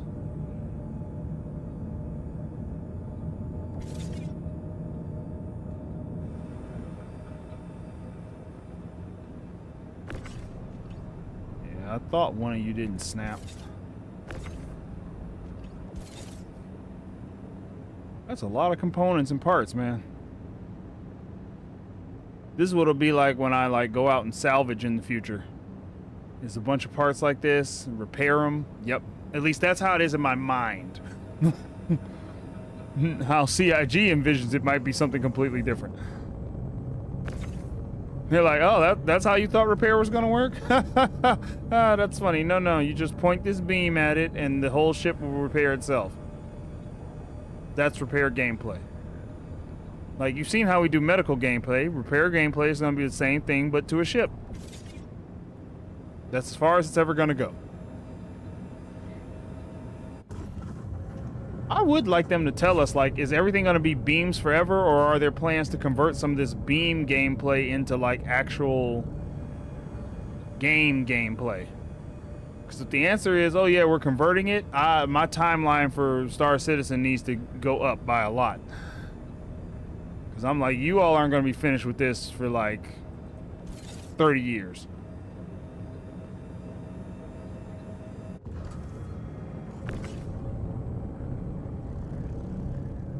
Alright, that should be all my components. Just one more to go. Ooh, never thought I'd see the end. This is a fun little run, though, of grabbing everything.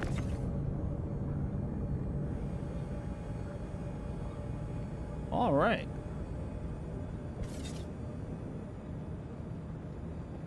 Now I think I might go do a bounty or something, just to celebrate.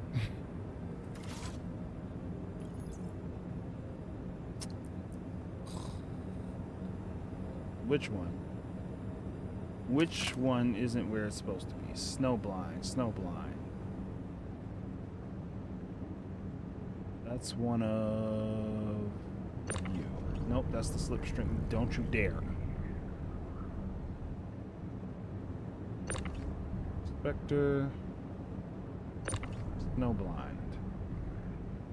Okay, it's one of the small ones. Where is it?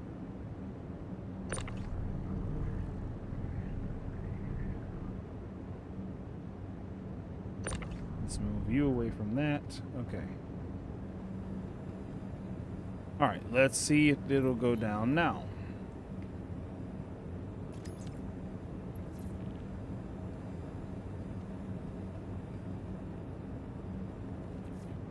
Now I gotta look up which ship I got these for.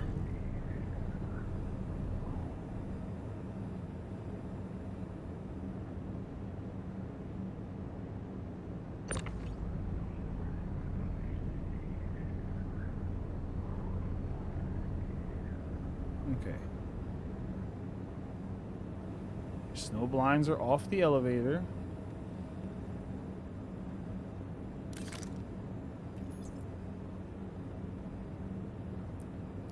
There's a third one somewhere. That's what it is. Okay. Let me check around the edges. Did one of them fall through?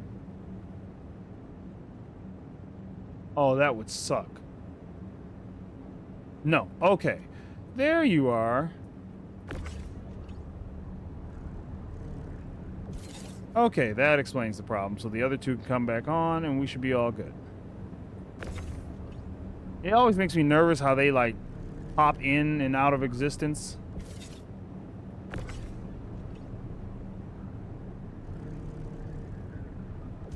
Okay, that should be all the components. Whew. Yeah. Alright. No, go back. Select all. Move to warehouse. Drop the lift. While that one's doing that, go drop this one too. And then now Seraphim becomes my hub for outfitting all my ships in future. For as long as the PTU is a thing. But this is really just a test run to see if this will work for live. and how much money I need to make it happen. I already have guns here. When did I bring those here? Oh, no, never mind. Duh, it's from the other elevator. It already shows. It already registered. I was about to say, I'm like, I didn't bring any other weapons here, but no, it's just that fast. All right. Cool, cool.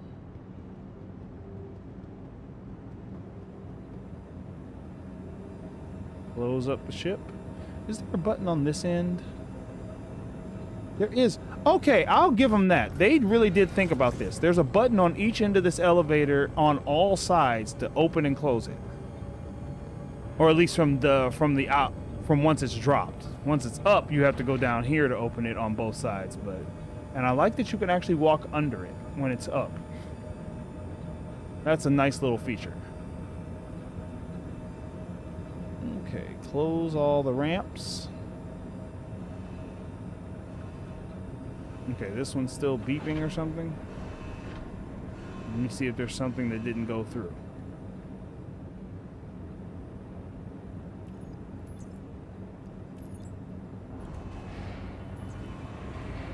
Okay. Got everything loaded. Elevator comes up empty. Ooh, good sign. I think the last thing I need to do has to do with the Star Lancer itself. Whoa. Who blew some holes in my ship? I get shot at and didn't know it? I know what else I didn't buy. I didn't buy a pulse. But I'll be fine for now. I don't need it right this minute. I'm not tackling a comm array today.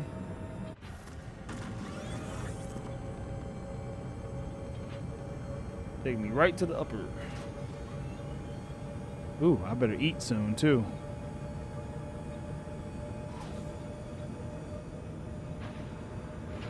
It's getting close. It's getting dangerous.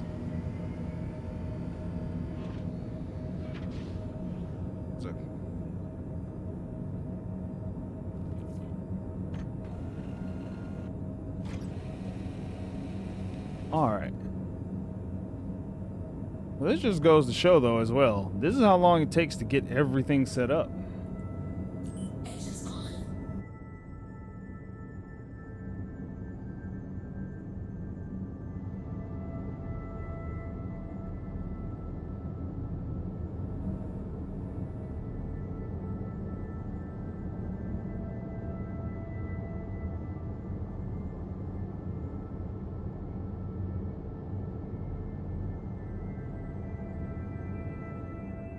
There we go. All right. So, that being said, Engines off. one last thing for this ship, and this ship is fully outfitted. Run through here real quick. Come on, doors.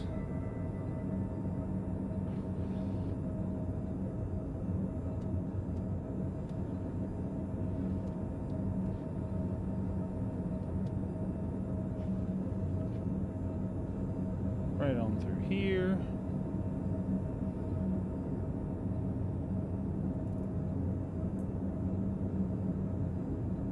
Oh, I just caught that. They got rid of all my med pens and all my crews. Kept my ammo though, but yeah, they erased all my crews and med pens that were in this box.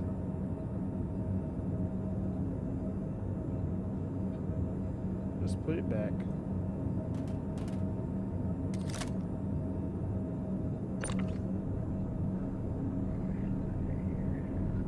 Oh, they're not locked to the grid either.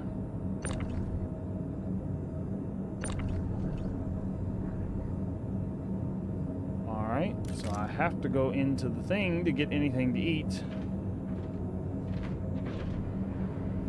I have to go into the station.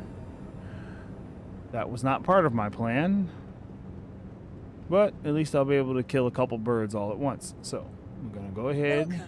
to the ASOP vehicle retrieval system. As long as, yep, it says store, which is the important part. Store it. Please visit. While it's doing that, I can go get something to eat and drink.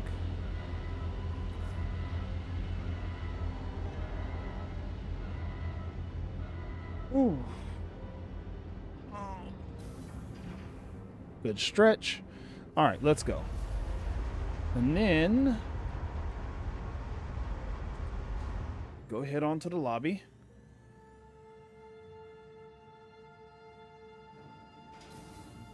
All right, there we go. Let's see, that should be stored by now. Let me check.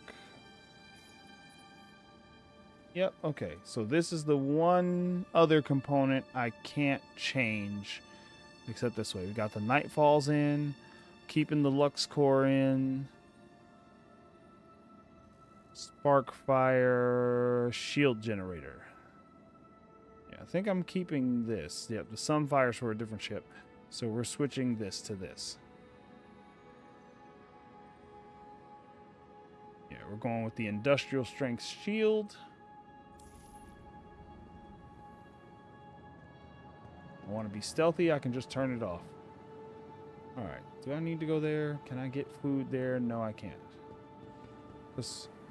I don't know, I haven't checked if you can buy pizza yet. I should have went and checked that. That's one of those things, like, they slowly update little things, don't say a word about it, and it's just like, oh, great, that feature's now available. I think the food court is off this way. Or am I mixing it up? Nope, not on this one.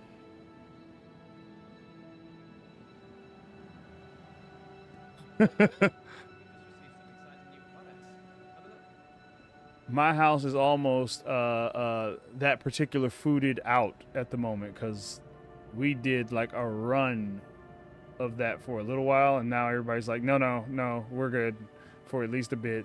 You don't have to bring that up ever again. Okay, literally, like, did I just miss it, or did I just not go all the way down? Ah, I didn't go all the way down. Okay. Made it. Let's see. Let's go with the tried and true. Yeah.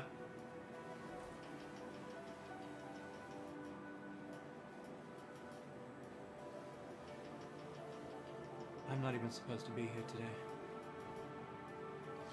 Deal with the water first. Oh man, my kids just got hip to that movie now. Like, they've been finding all the movies from my childhood, and I'm here for it. That's pretty much everything we got. I'm here for them to experience movies of my childhood. They don't know what they're Not good missing. enough, huh? These were the best. These should be brought back. These are gems of the culture. Ninja Turtles, the old Transformers cartoon movie.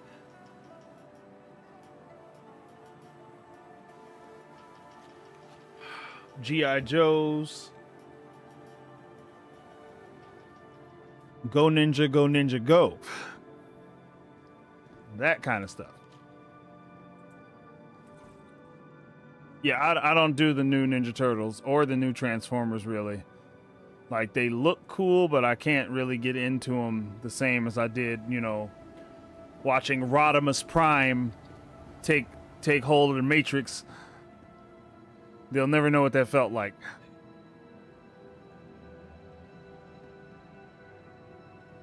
When Serpentor threw that snake spear at Duke in the G.I. Joe movie, that was the whole thing.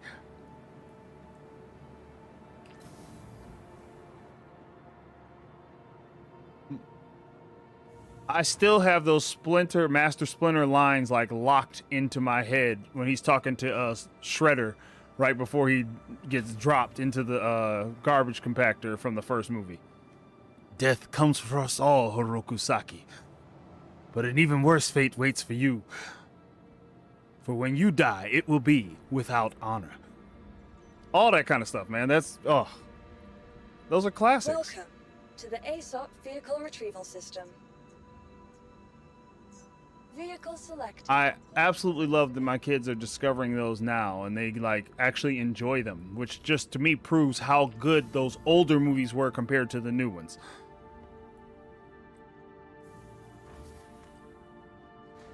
They try to recreate so much of that old stuff, but it's like the old one was good. Just come up with something new and original. But there's like a lack of imagination.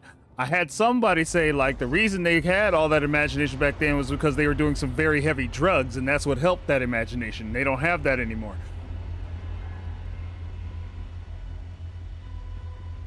That may be true. I don't know. I'd have to look into the history of the people who wrote all that stuff. Because I doubt all of them were on, you know, heavy drugs or anything like that, but some of them were. Because I remember my, yeah, Joe, apparently so. I remember all the neon, all the neon color trapper keepers and folders of my youth with all kind of swiggles and things. And I'm like, yeah, and as an adult, I'm like, yeah, these are things I'm pretty sure people who are under some kind of influence see floating around them all the time. So I'm starting to question some things from my youth.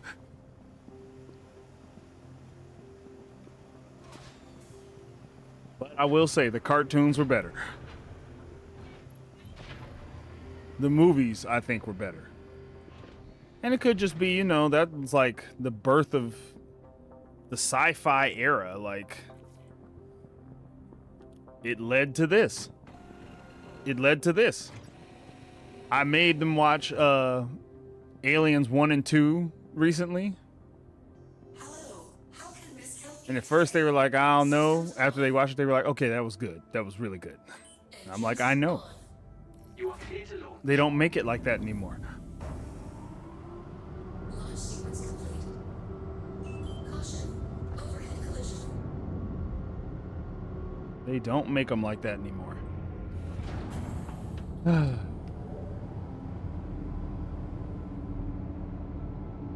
I feel like that is what Star Citizen captures too.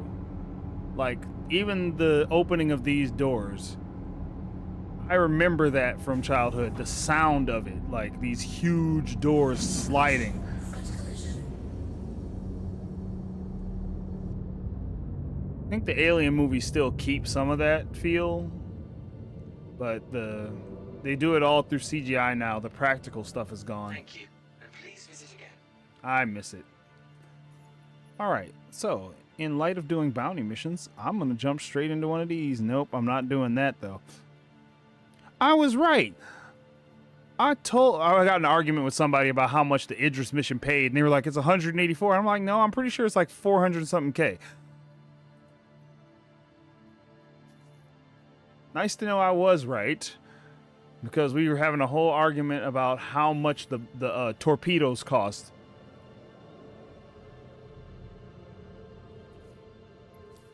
Let's see.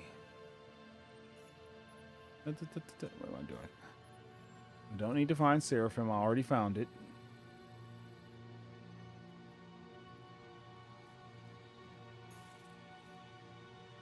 Oh, I should have fueled up. I should have enough fuel to get over here, though.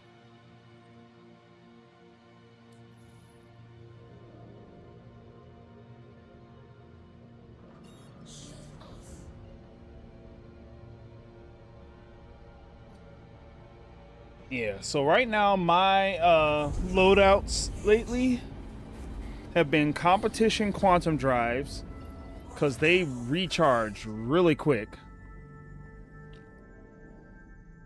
Stealth coolers, industrial shields, stealth, usually stealth power generators. Like for the Rambler, I went pretty much all stealth because that's gonna be my like sneak around pyro ship. Because it can't take much hits, but it can definitely be very hard to find on radar because it's so small. Its EM signature absolutely like disappears. So that's my sneak around ship. I went pretty much all stealth for the Vulture so that when I'm out salvaging, you don't find me. And that's the plan. I can't be found while I'm salvaging. That's the whole point.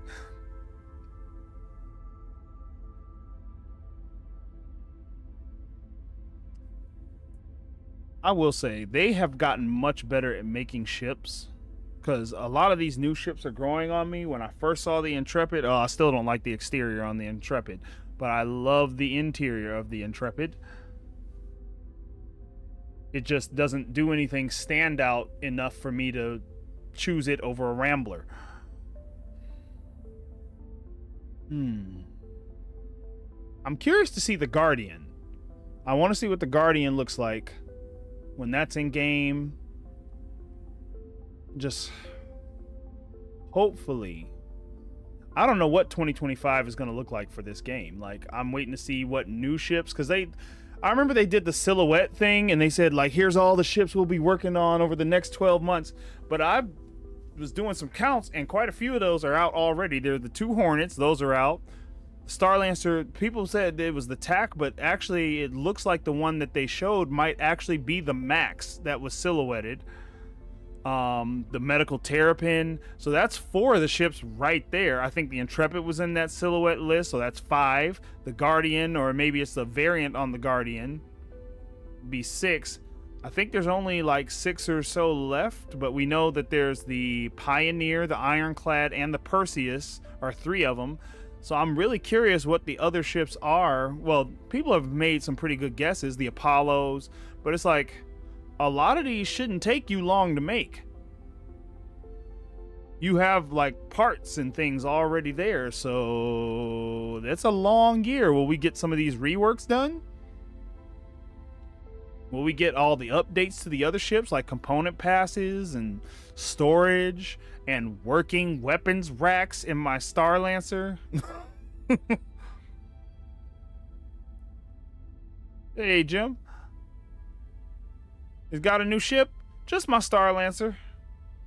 I'm waiting for it to be in live, so I haven't really played in live in like 2 weeks or however long it's been since this ship actually was available to play. Once this ship became available to play, I barely touched live at all. I tried live one day and I was like, nah, never mind. I want my ship. The ships are why I play the game. Quantum travel complete.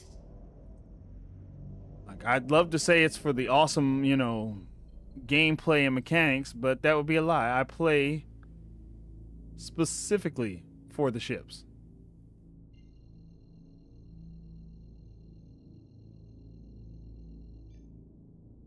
Quantum travel engaged.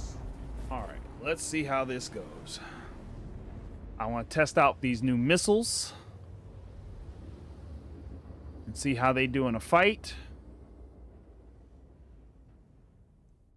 Quantum travel complete. Jim said 12 years is way too short of a time to make the game. I don't make the rules, man. I just report on them. I do actually think for this size of this game, 12 years actually is not unreasonable. Where are you taking me? Please don't take me off course. Quantum travel complete. Okay, I'm gonna have to fly there. That's what that means.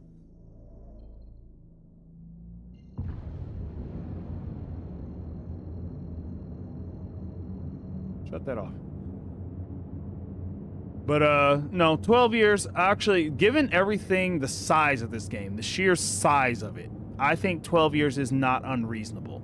Like, when I think about Grand Theft Auto games, you're talking about one city that's well fleshed out can take 6 to 7 years for them to really, like, lock in. Shields on. Missile lock. See, I don't have my MFDs. I can't tell anything about what I'm shooting at. I just have to hope that it works as intended. We'll do 2 missiles at a time. Like, did that even lock onto anything? Ooh, that's a big structure. Slow down. Contact received. Missile lock. But am I about to have the desync fight now? What was that? Shield under attack. Are they dumb firing the missiles? I can't tell what any of my stuff is set to. I hate that the MFDs are like this. Caution. Front collision. I can't tell what kind of damage I'm taking. Caution. Starboard collision. Let's see.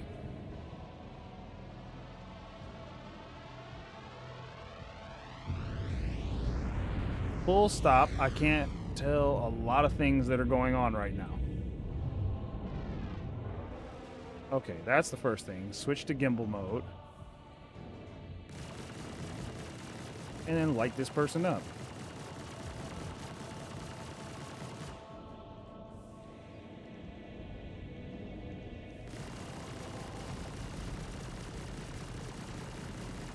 Shield under attack. Of course they're under attack. They're always under attack. I can't see any of my status. Target destroyed. Caution. Front collision.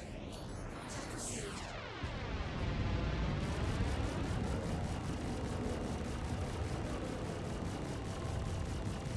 I don't know what ship you're in, but I'm shooting it to pieces. Attritions go burr.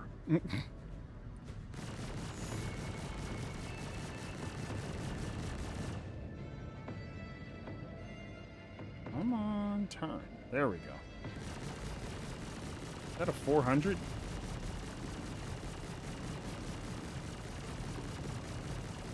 Man, they're mixing up the ships. I have no clue how much damage I'm taking right now because for some reason we thought it was a good idea to get rid of the MFDs that were visible without having to turn your whole head. And since I don't have... Okay, thank you.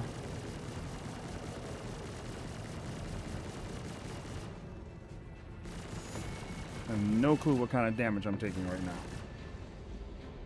Target destroyed. Okay.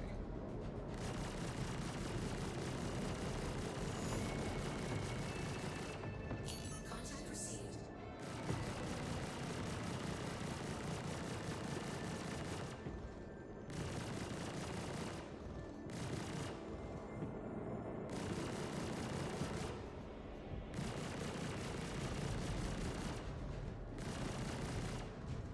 Target destroyed. Okay. How are we doing? Alright, that's not bad. Not you. Shield under attack. From where? That's the one I want. Caution. Overhead collision.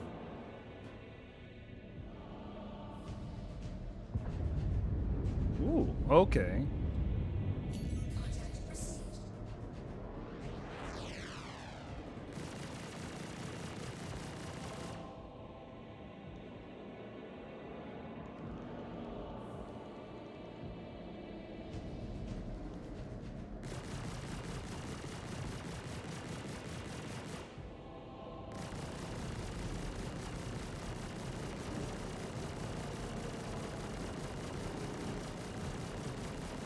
Target destroyed.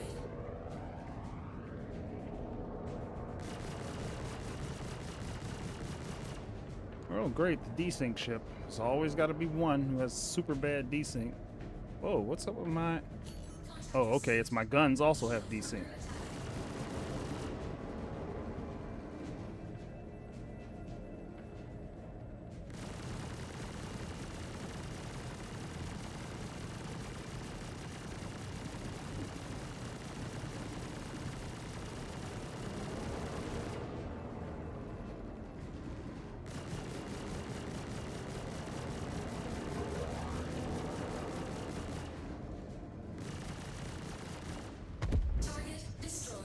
I like that. That sound is nice. This is why I don't like the freelancer style ships.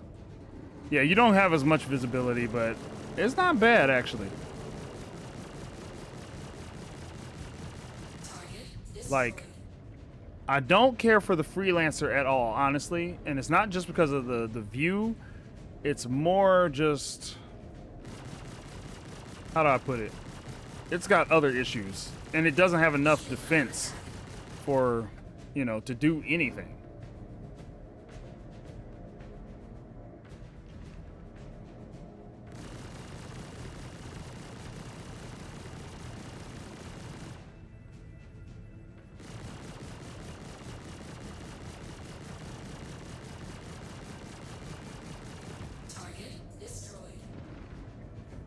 Ooh, okay.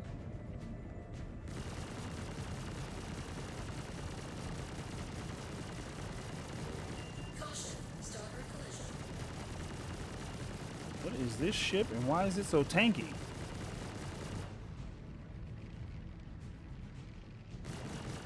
I wish I could tell, but I don't have MFDs again.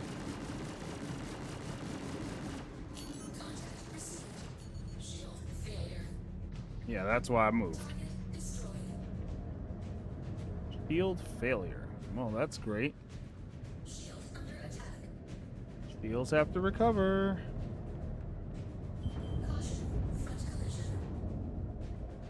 Something just blew up.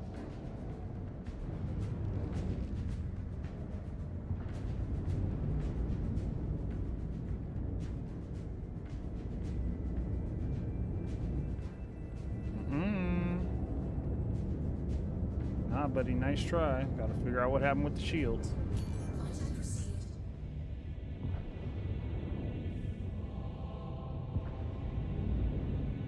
Give them a chance to recover. They should be at max power.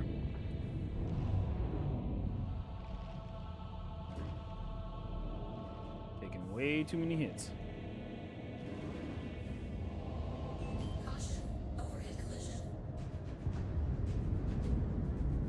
Since this ship isn't fast in this situation especially.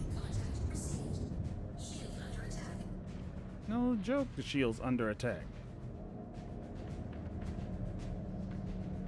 Woo!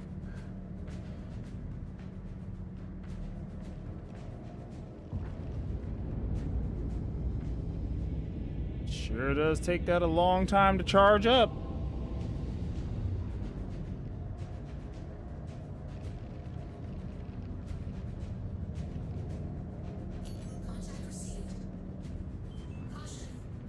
Okay, I'm gonna have to take a risk here because I need the speed.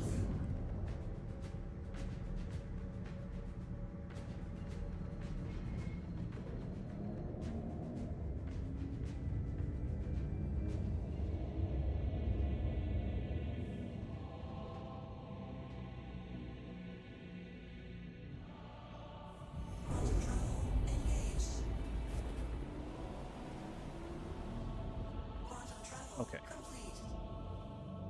Let me see what we're looking at here.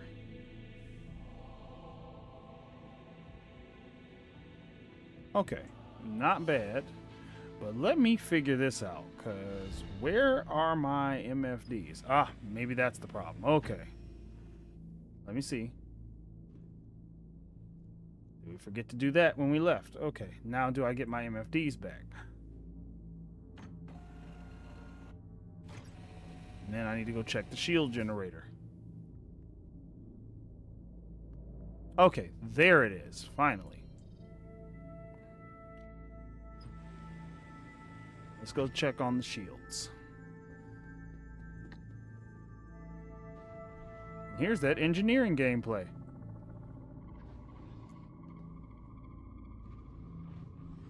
Whew, okay. Give me a Connie or Corsair over a Lancer any day.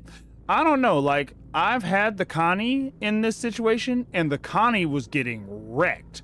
My Connie, the whole back neck part of the Connie, the neck of the Connie, was getting wiped out.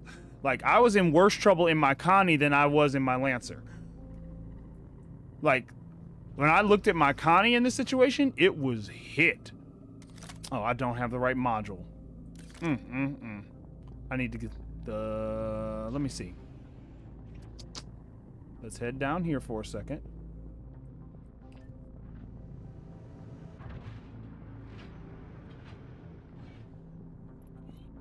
Okay, let me see. Cargo deck, please.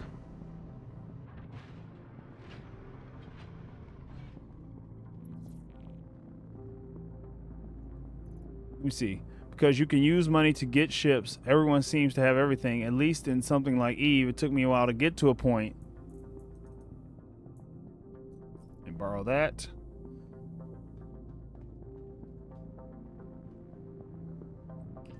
Took me a while to get to a point. Whoa, where'd it go? I could even fly a Titan. Then it took a while to get the IS together to purchase one once it was built. The only progression in this game is ships, so if you pay to progress, then you become bored. Yeah, that's true. Exactly. Once they add resources, etc., this game will come alive. Whoops. I forgot. Door open behind me.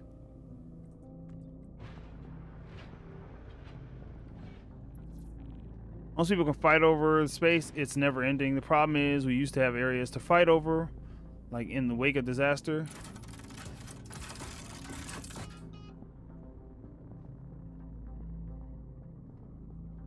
What I want to know is what's the health of it. Let me see.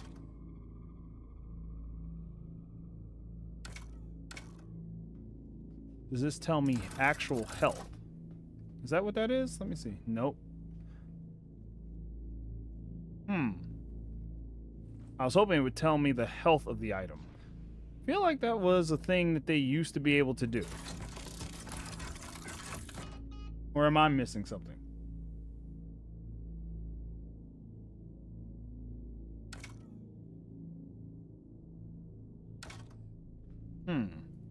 I'll have to figure that out. Anywho.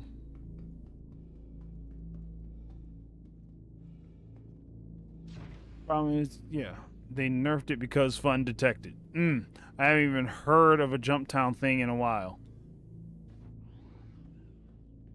Yeah, I'm really waiting to see with this whole 4.0 contested zones, all this stuff, if it adds like more fun to do. Let me see. Let's see if it's just a thing in the power management real quick.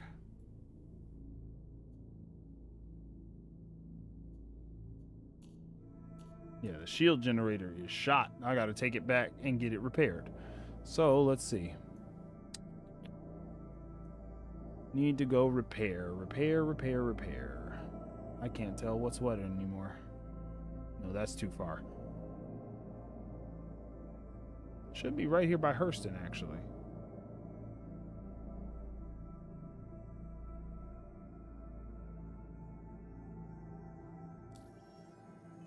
You just need to repair real quick. So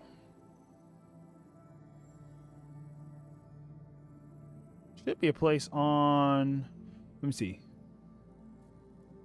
Jump Town is lame because the maze payout was bad. They did finally buff the maze, but there are Vaughn missions that are less of a pain. Ships need to be off to swap components. Everest? Yeah, that's what I'm thinking is I'll go to Everest and do my repair and then jump back and wipe them out again. Now that I have my helmet situation figured out.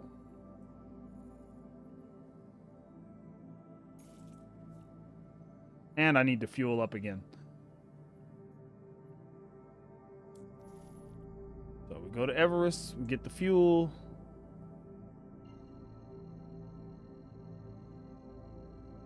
Go to Everest, fuel up.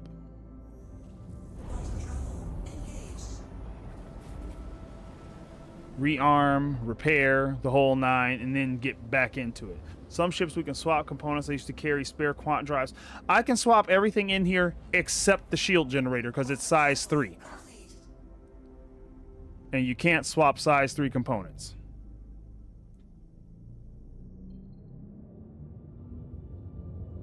Well, I could, but I'd have to basically go buy all new ones. But I should have been able to repair it, but I couldn't even tell like that it was damaged. without using some extra thing to figure that out.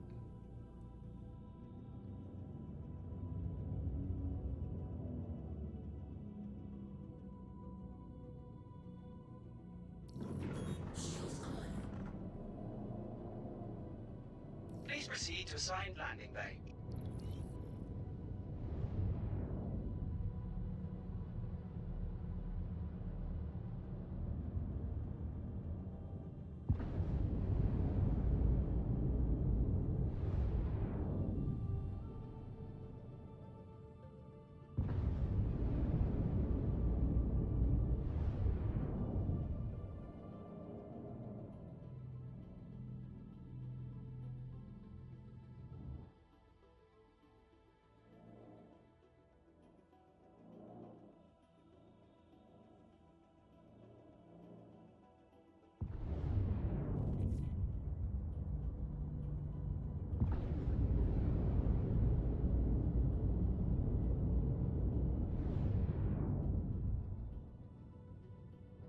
There we go.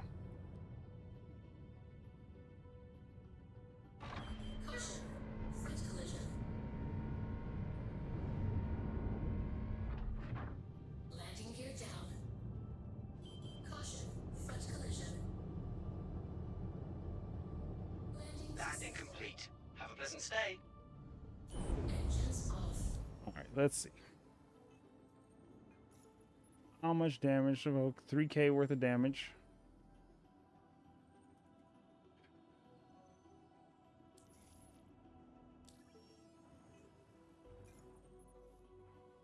Okay, let's try this a different way. Turn the ship off. Systems Now try it. off.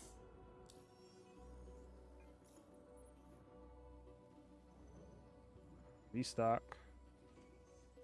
Refuel. Refuel. Okay, there we go.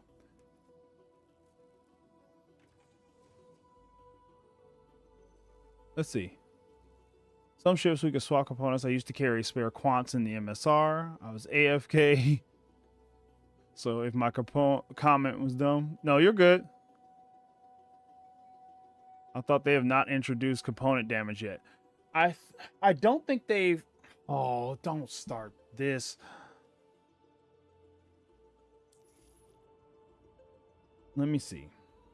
Turn that all on. Shields are still... How can Miss help you today? Okay, shields are working. Okay, I was about to say.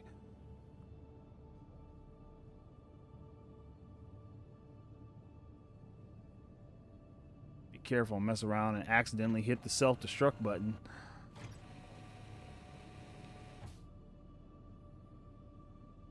Okay, shields are fully up. There we go. All right, let's go.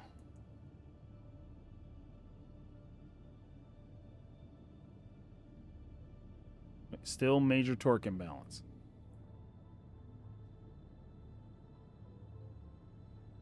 Everything appears fine.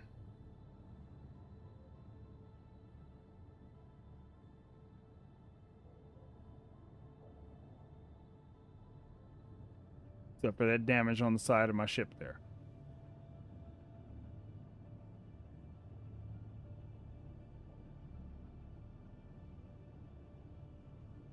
But yeah, everything else seems fine.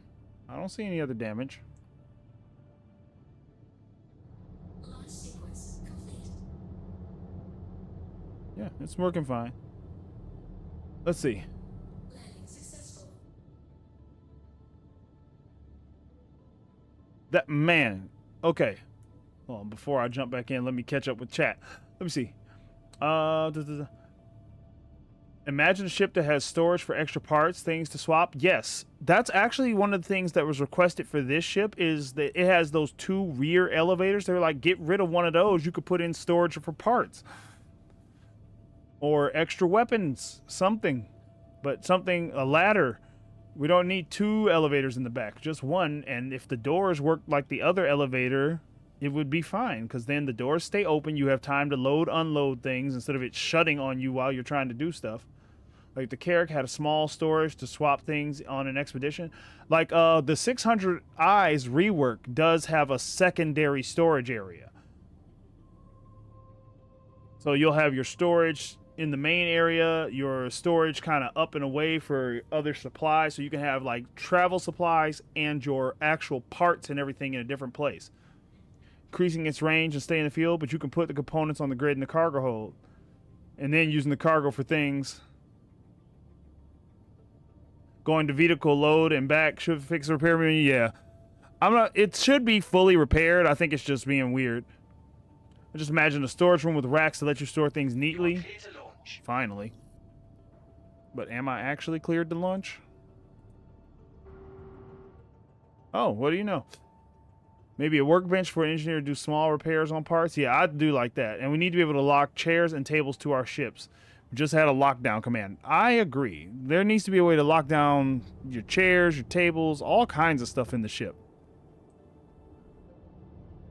Another one of those features that you just hope they're working on.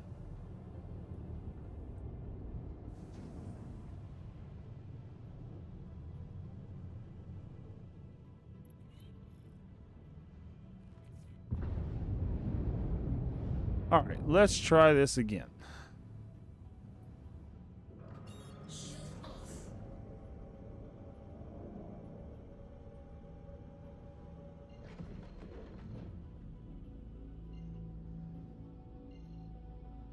Be nice if the missiles would actually do their job and lock onto targets. Quantum travel engaged. Landing gear up. We'll see. Let's see if this works this time. Quantum travel. Shield on. Shield's on. Look at that shield pop up. Contact received. Everything's at full. Let me see. We got full to everything but the engines, which is exactly what I want. And actually, we can go ahead and put full to the engines too. Full power, exactly where it needs to be. Let's go. Now, if only the freaking missiles would do their job.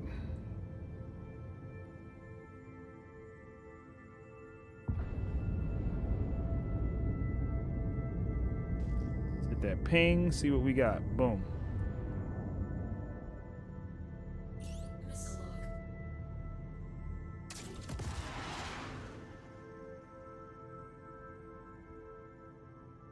Contact received.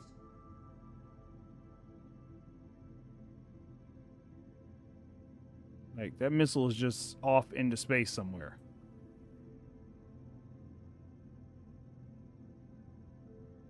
Please hit the ship. All right, that's new. Hit him again.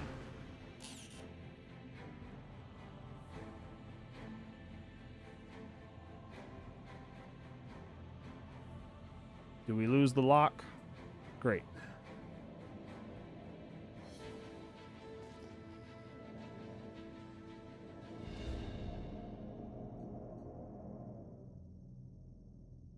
Oh, okay. Contact received. Well, let's go. Let's go.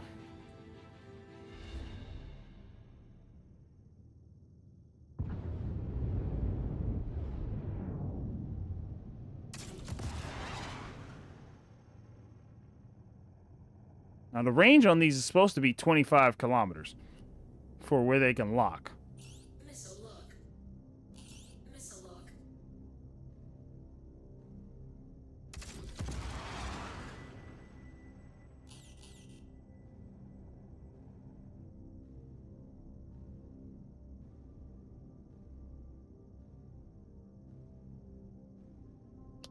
Contact received.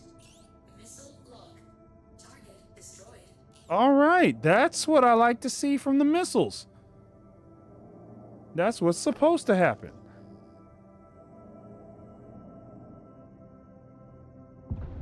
Missile log.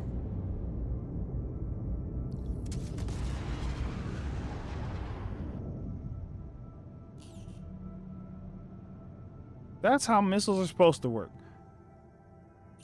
Missile log. Okay. Contact received. Shield under attack.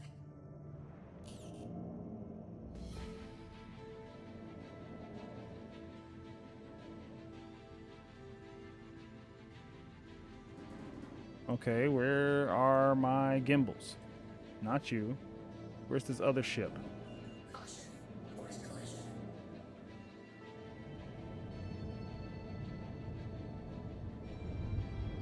Oh, the desync ship.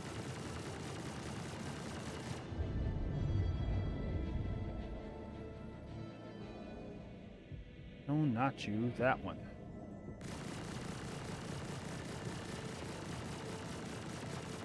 Contact received.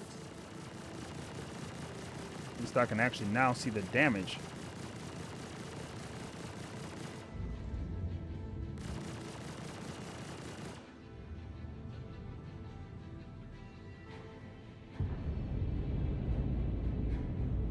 What the? Just magically reappear over here. I hate this desync. That's something I hope they fix soon.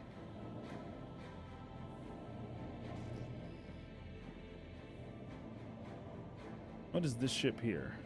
That same ship is not... Contact received.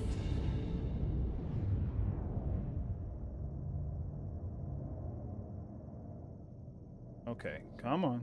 Line them up.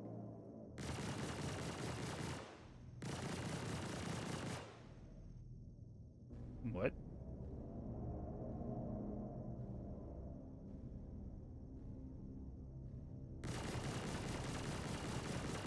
Shield under attack.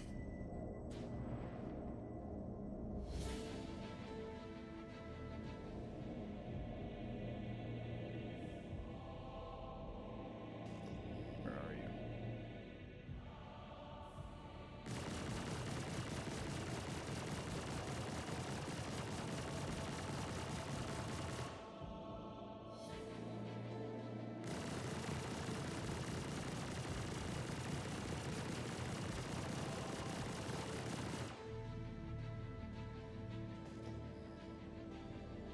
Contact received.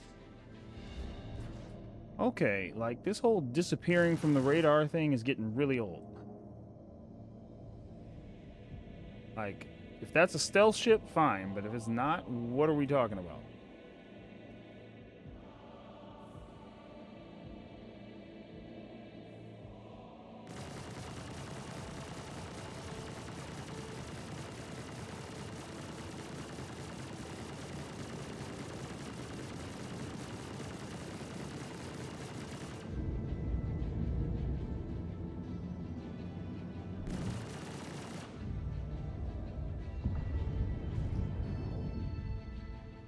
Contact received. You're still there. Nope, not that one.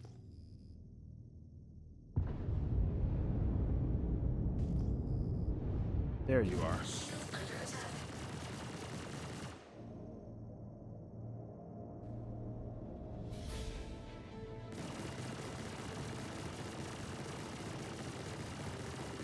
Now, that desync ain't gonna save you this time. Target destroyed. Haha! Woo! Yeah, space combat game and the space combat is rough right now. It just needs to get smoothed out, and it's not smooth at all.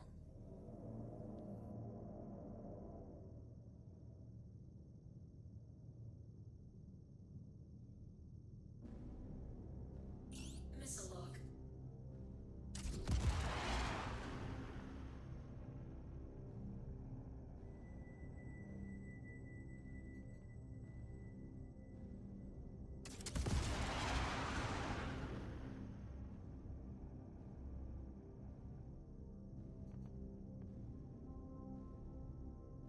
Hmm.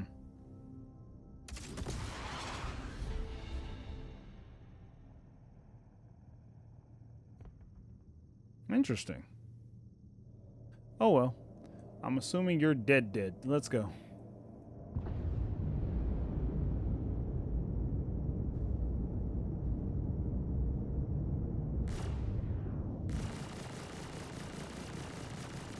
Oh, random missile flying around here. Like it's been dumbfired. Oh well.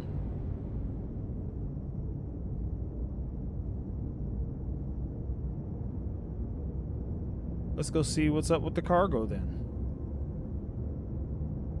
When the next wave of ships shows up. I'm 20 some kilometers out.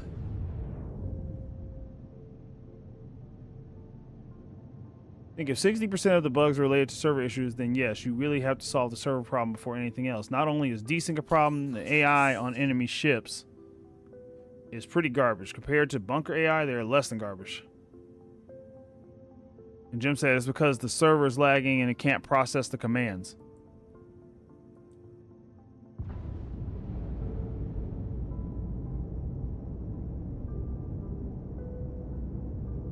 Classic Zerg Rush. I think a lot of the AI needs reworking, and there needs to be like a better way of communicating to the player what's going on. Like right now, I have no idea how many ships I'm supposed to be fighting.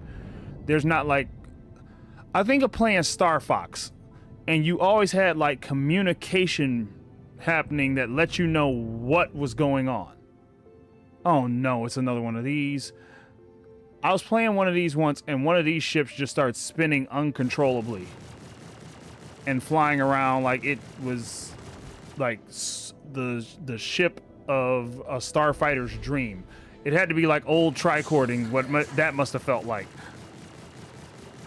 And it was so annoying because it was the most jousty, go every which way fight I've ever been in. Ooh, man, that ping is useful. Especially right now.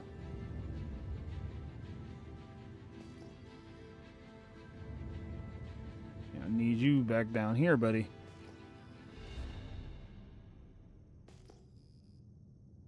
Is that it? I know I didn't shoot all the ships that fast. There should have been a few more. Okay. Who am I to judge? Let me not look the gift horse too deeply.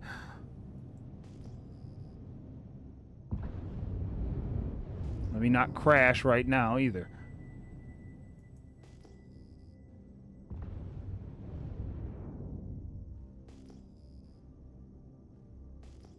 Whoa.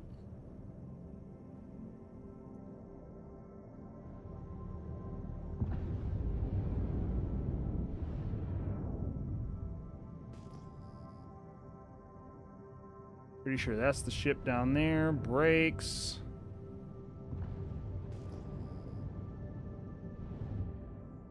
I wish my lights worked.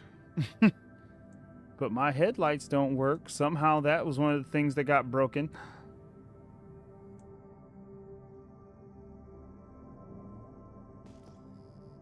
Ooh, wow. The ping is really my friend today.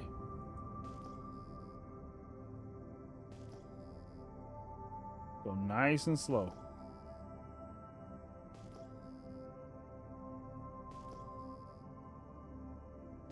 Hey, wasn't there a whole conversation happening about night vision in this game?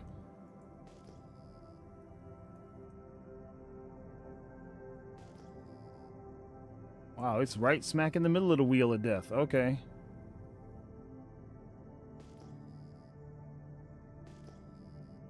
Yeah, we're gonna go right around that.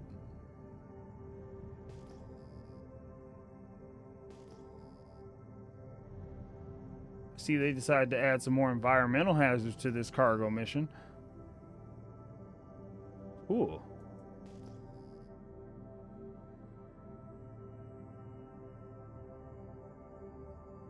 Working headlights matters.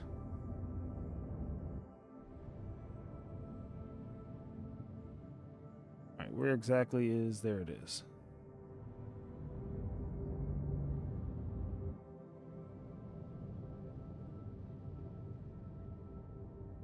Wait, where did it go? There, okay. So down there somewhere. Ooh. No, I don't think it does on mine. I think that's a problem with the Star Lancer right now, is they literally broke the lights. In one of the fixes, they broke the lights.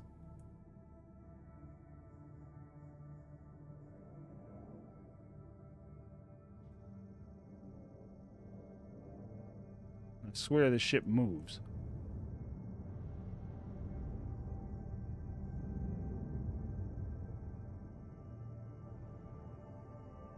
Is that a Mercury?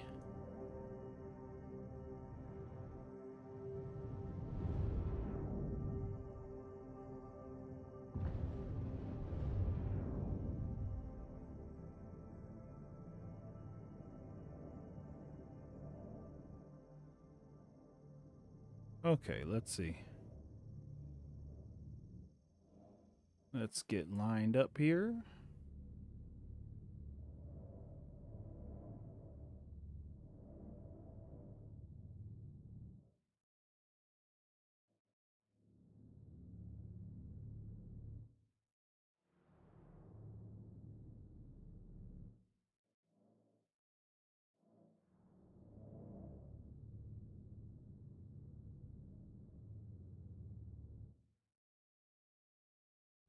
Oh, this is real trippy. As far as like what's moving. I can't tell if it's the Star Runner moving, the thing turning, or me.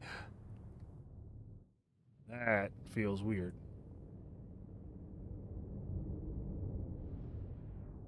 Okay, I just need the camera to adjust so I can see how high I am from... Oh, see, now that was too far.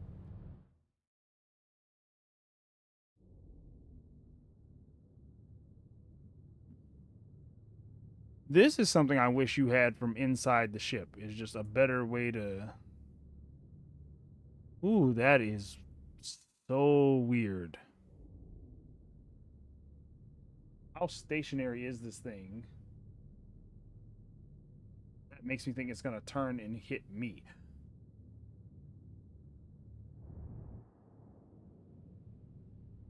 Okay, I think that'll do. Should be out of range of the twisty-turny thing. Put the ship in coupled.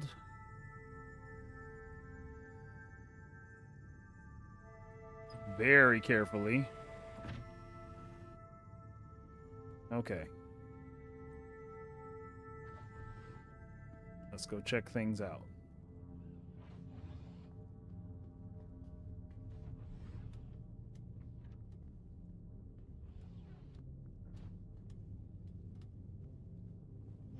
Ooh. Do I have... Hold on. Let me go see if I have one thing really quick.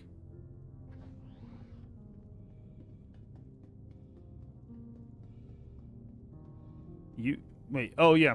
I tried the power off, but I think that it literally is glitched right now.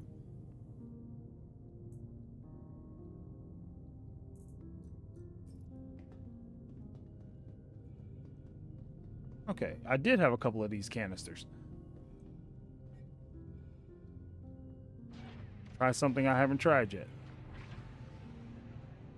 Oh, that's so nice. Do have my helmet on? Okay. Alright. Let's see. Ramp access is right here. And this is the Mercury, so there is only... This is a Crusader ship. There's only one way on.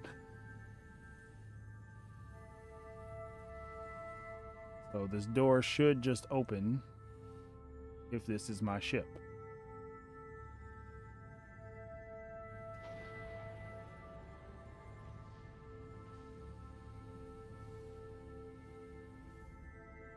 And what do we got?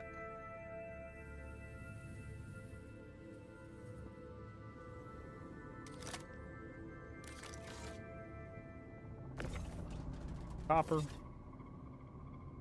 Remember how it used to just tell you what stuff was when you pointed the gun at it? I miss those days.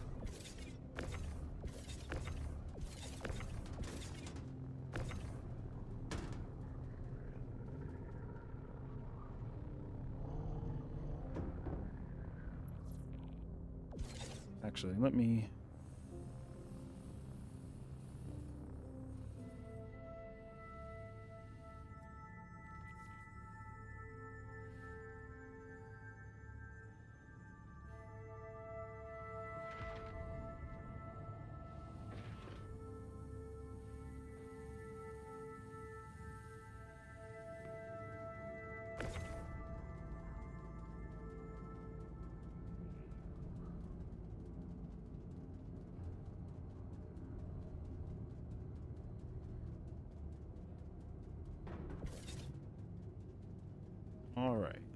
Next box.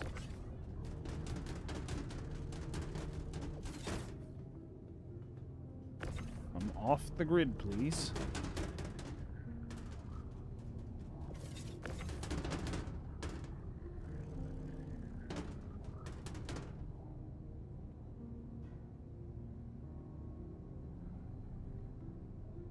Keep going. There we go. There are 10 boxes in here? Doesn't look like 10 boxes.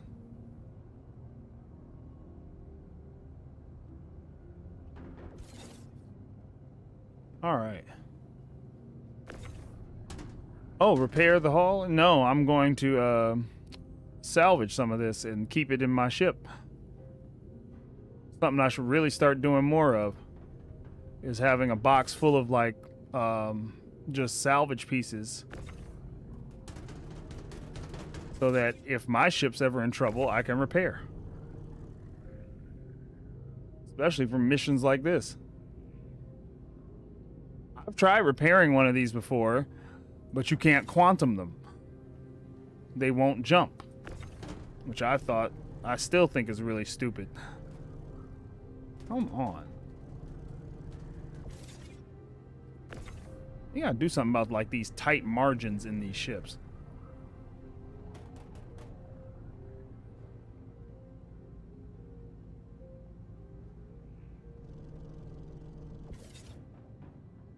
Now, why did the tether break and why didn't... Okay, speed up, man. Why didn't you attach to the grid is what I want to know.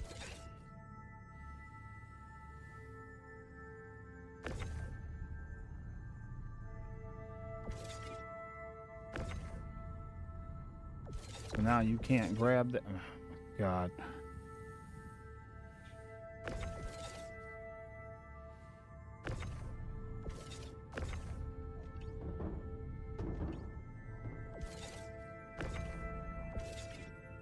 Thank you.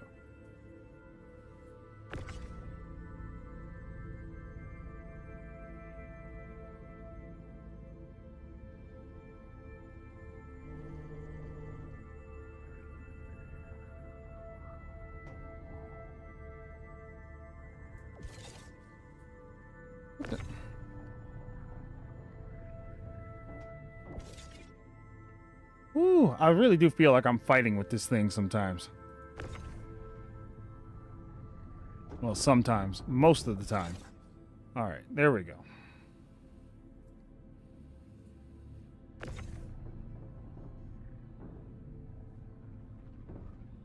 Boxes are about 2 pixels too big, so when they side by side, they do not fit. They need to... Yeah, I agree.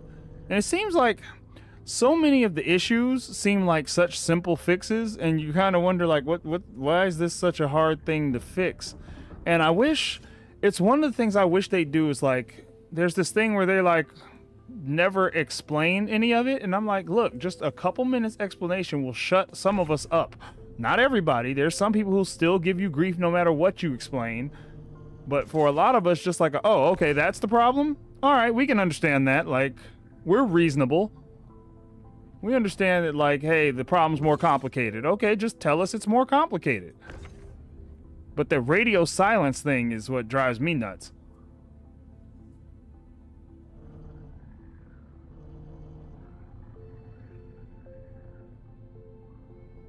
Because I really think they need more of like a marketing team or a PR team or something to just be like, we just need a team that just all you guys do is answer all these questions all these people keep asking.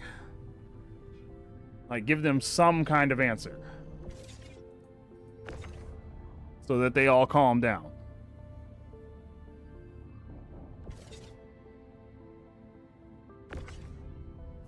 All right.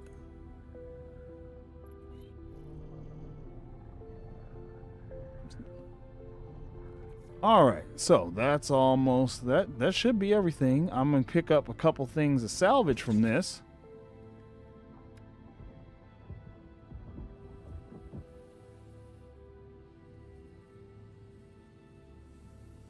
Oh, not like that, though.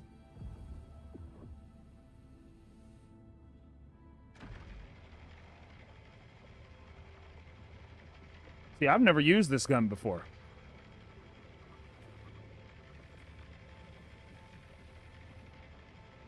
I've wondered how it's supposed to work.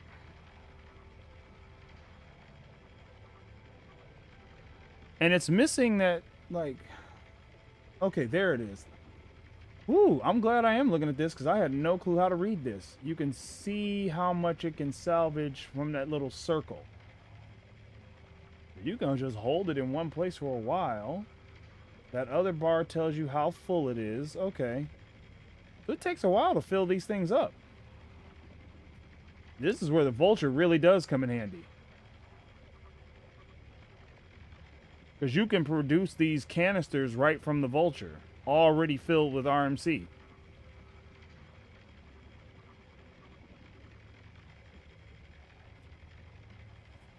This should be a viable path for someone to do. Like, this is the answer to the whole, like, starter salvage, is you should be able to get these, store them in a box, and sell the whole box.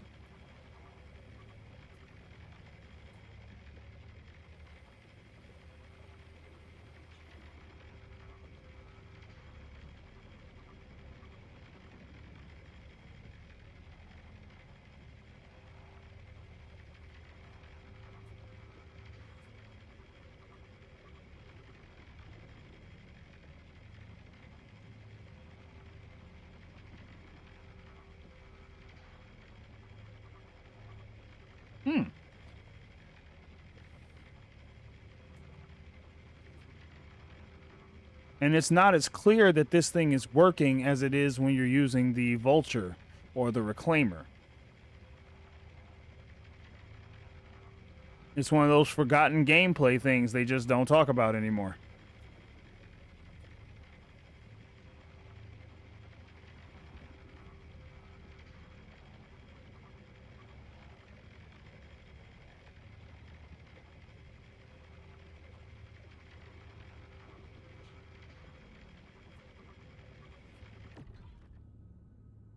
Now, let's see.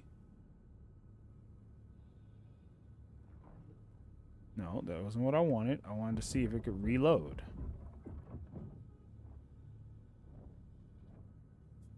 Because I should have extra canisters.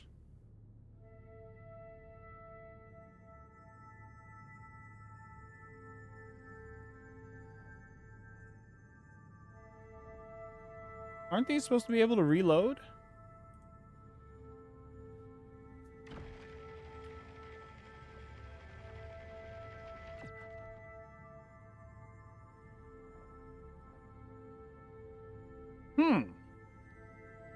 I don't think you can sell the containers from this, but I was pretty sure also you're supposed to be able to reload these containers. Okay, so I see how the repair works. But how do you reload it? Yeah, I see that.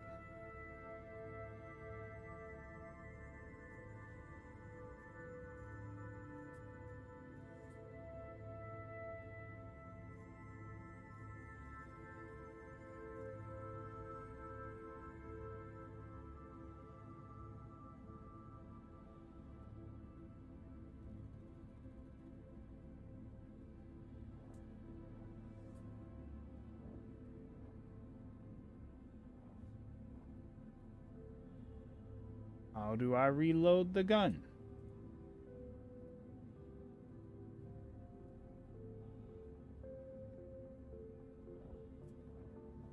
It's definitely not reload.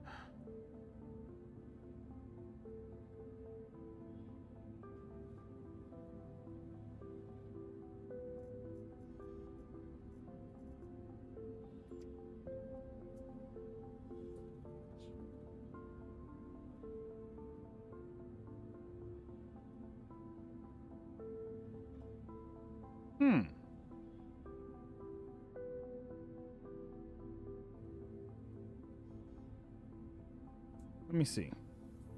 Let me try going back to the ship.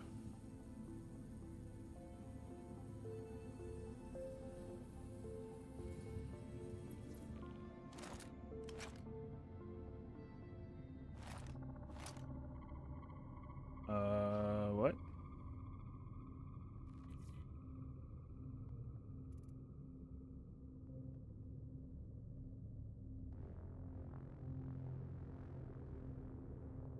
Yeah, contents can be sold or used to make repairs. How do I reload this thing?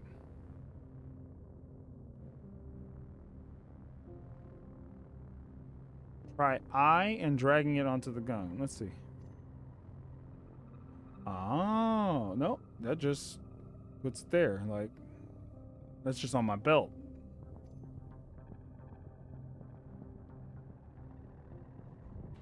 And then he just drops the whole gun.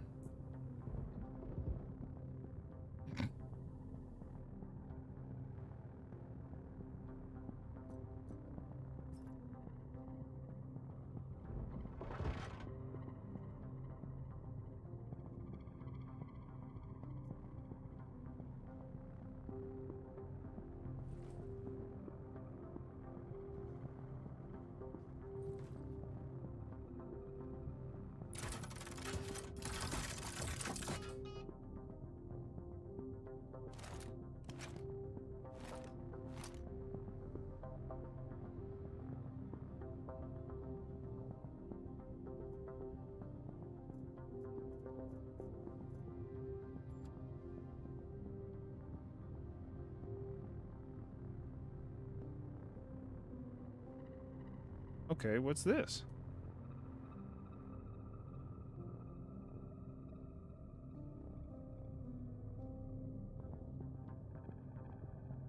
What is this?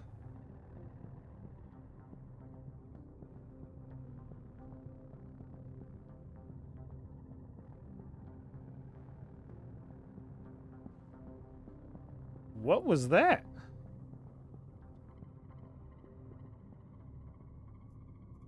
What was that whole menu?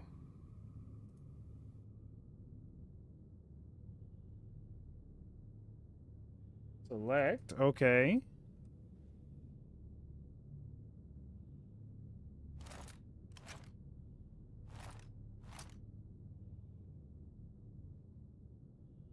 Okay, hold on. I'm gonna do a quick bit of research. Let's see. Reload.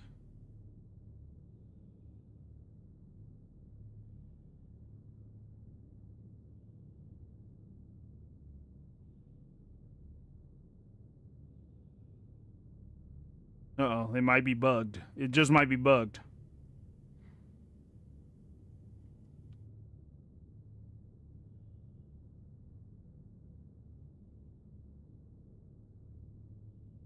Hmm.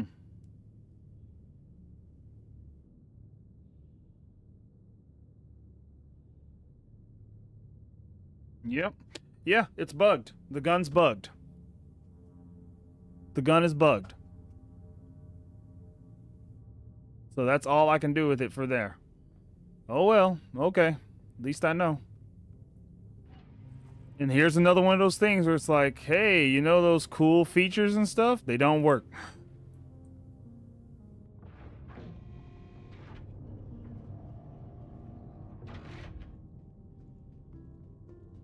Would be nice if it did, though, because then you can stock up on these, have them in a store all. Something goes wrong with your ship, you can use them to repair components that are damaged.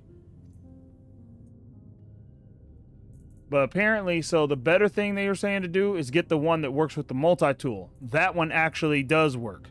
But the big one, apparently doesn't. So, go figure. Alright, we got all the boxes. We'll deliver these and call it a run. Alright, well, at least it's nice to know that apparently that bug... And by the way, I looked that up. The bug's been existent for 5 months.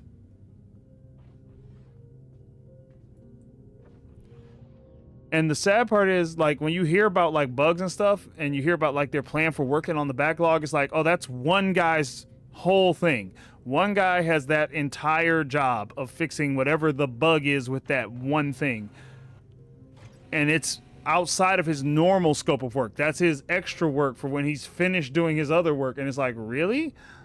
That sucks. How are you guys getting anything done at that rate?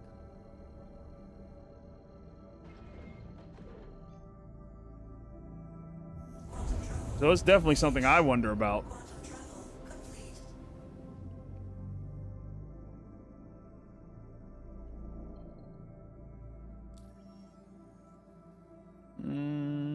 Let's see, deliver the cargo. Oh, all the way back to Seraphim. How convenient. I get to go all the way home. What isn't broken in this game? Man, you, look, if you ever want to...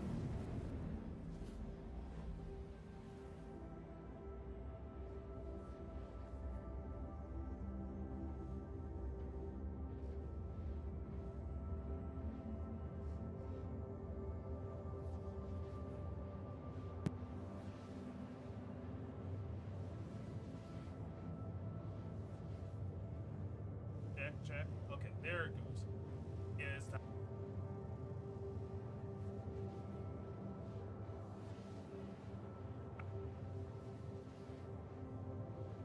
I can think it out.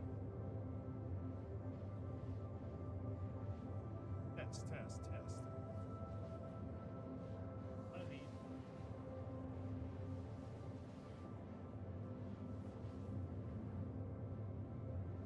Check. Okay, I think we got it back.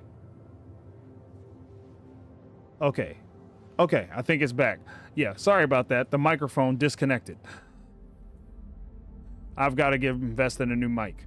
But if you ever want to see like how far my mind stretches on these things, if you go to Spectrum, do an advanced search and search by tag name and just search my name, there's a bunch of me just like, why doesn't this work? Why doesn't this work? Why doesn't this work? And it's just me losing it all through the Spectrum posts of like, hey, here's a suggestion. How about this? How about that? Why doesn't this work? When are we going to get something polished or finished? When is anything going to get to the finished state of it just works? You can count on it working. Like, to be honest, like as simple as,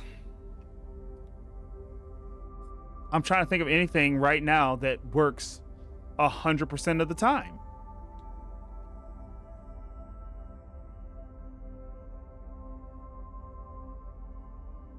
I mean, when quantum works, it works. When weapons work, they work. When shooting works, it works. But for all of these, I can think of a time where I've hit the button to grab a weapon and it hasn't worked. I've tried to fire and the firing didn't work. I've tried to reload, the reloading didn't work. Tried to use quantum didn't work. You try to use doors and elevators, they don't work. It should be as easy as moving my character. Like, when something as polished as just walking is in this game, like those basic like navigation controls, those work almost all the time, except when the whole server crashes. But like, there should be things that mining, not always does that work either. Sometimes you go to mine and it doesn't work at all. The laser turns on, but no mining takes place. But as polished as the whole mining loop is, yeah. But I'm like, I don't even need it that polished. I just need, when I hit a button, a thing to do what it's supposed to do consistently every time. I don't like, that's more my gripe than like, than even some other things. I have more of a gripe that when I go to do things, they're just not consistent. Like the pledge store, as consistent as buying things in the pledge store. Yeah, the pledge store. But see, that's outside the game. Stuff outside the game always works fine. It's the stuff in the game we need, like, and I wish that it would just be like, can we get one of the main things just working consistently every time when you go to here? Like, unless there's a major problem with the game and we know if that thing's broke, everything's broke. Like, there is no one thing in the game that feels like it's finished. Quantum travel complete. Or like they are like, the only reason they'll touch this is because it broke.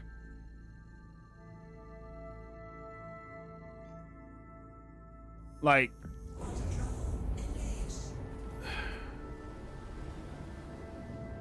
Like, you know, security systems don't ever seem to work right. Other things don't. Like, I just want there to be one system, one thing where it's like, that works, and the only time we'll have to touch it is if something major breaks. But for the rest of the time, it just works. And when it breaks, oh, that's an easy fix. It's just because blah, blah, blah, blah. Click, click, it's back to working again. Like, it only takes one patch to fix. Most things, when they break, 3 to 4 patches later, they might be repaired.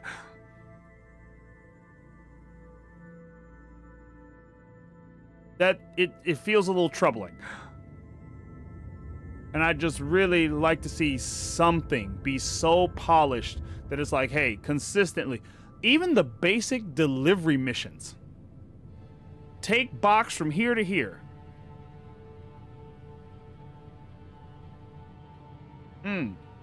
Can't say I do. But I don't have AT&T, so.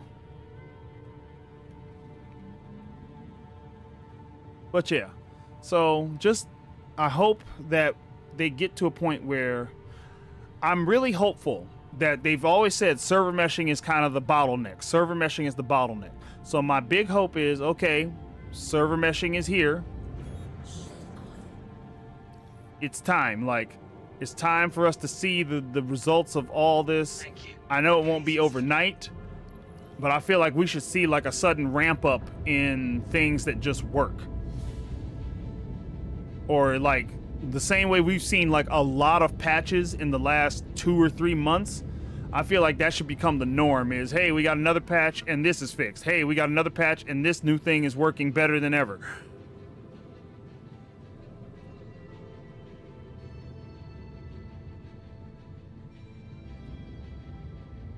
I have a theory on that, Jim, and my theory is because nothing we're playing is the way they've actually planned for it to work. We're playing like everything we're playing with is placeholder because they couldn't get things to work the way they actually meant for them to work. And so everything we're doing now is oops, yeah, you know, this is just standby. And now they're going to start going, yeah, now we can put the real systems in. And I'm like, okay, well, could you hurry it up?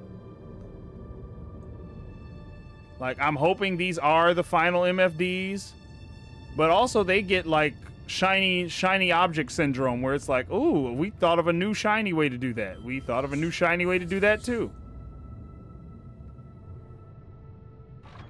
I am coupled. That's what's going on. I'm wondering why the flight feels so sluggish. Landing gear down. Caution. Front collision. Landing complete. Have a pleasant stay. Engines off. Okay. I'm gonna unload. The item selection when it worked all the time. This new F-crap is for the birds. And I'll say, Jim, on that note, so let's say they had changed it all to F. They never finished. Like, it's like, okay, you started changing things to this, but why didn't you just finish? Like, finish, polish it, make it work consistently every time so that it's not like hey, sometimes it works, sometimes it doesn't. It's kind of like they'll be like, yeah, we put the feature in, it's going to work most of the time, but most of the time it's not, and we're just going to leave it like that. That's what it feels like happens. That may not be what's happening, but that's what it feels like. And I feel like that's the part they're going to have to address, because that it feels like they're just kind of, you know, it's whatever, is super frustrating.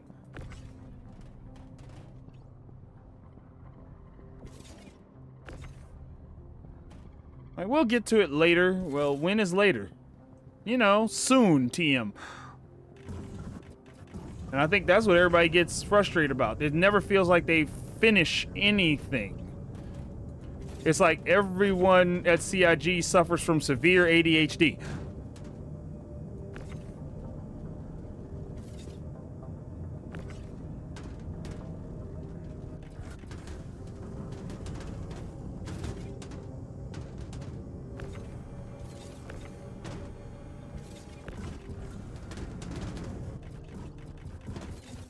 Like, what? What was that? It's why I wish they'd take the No Man's Sky approach. Because it's like, you finish a thing before you move on to something else. You finish it as polished as it can be. And that's the thing. What everybody kept saying was, well, they can't do that because server meshing. They can't do that because of server meshing. They can't. Well, guess what? Server meshing is in now. So I don't see that there's any more excuse for why these things can't happen.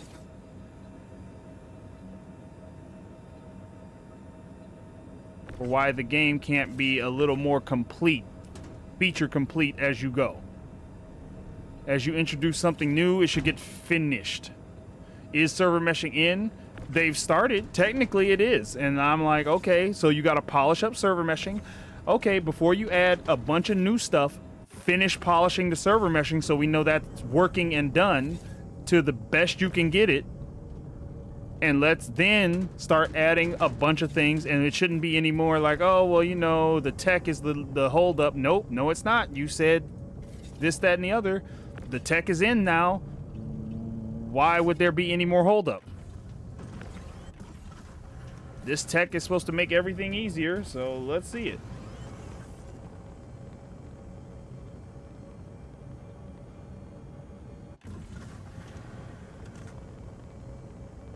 New ships.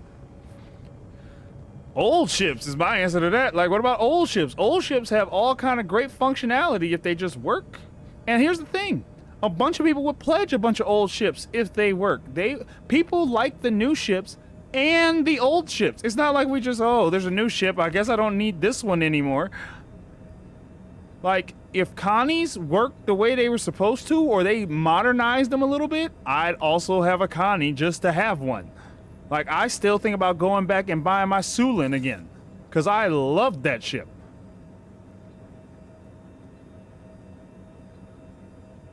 What makes you decide to buy it in game? I might as well just buy it in game. It's not like it's got anything special going on with it.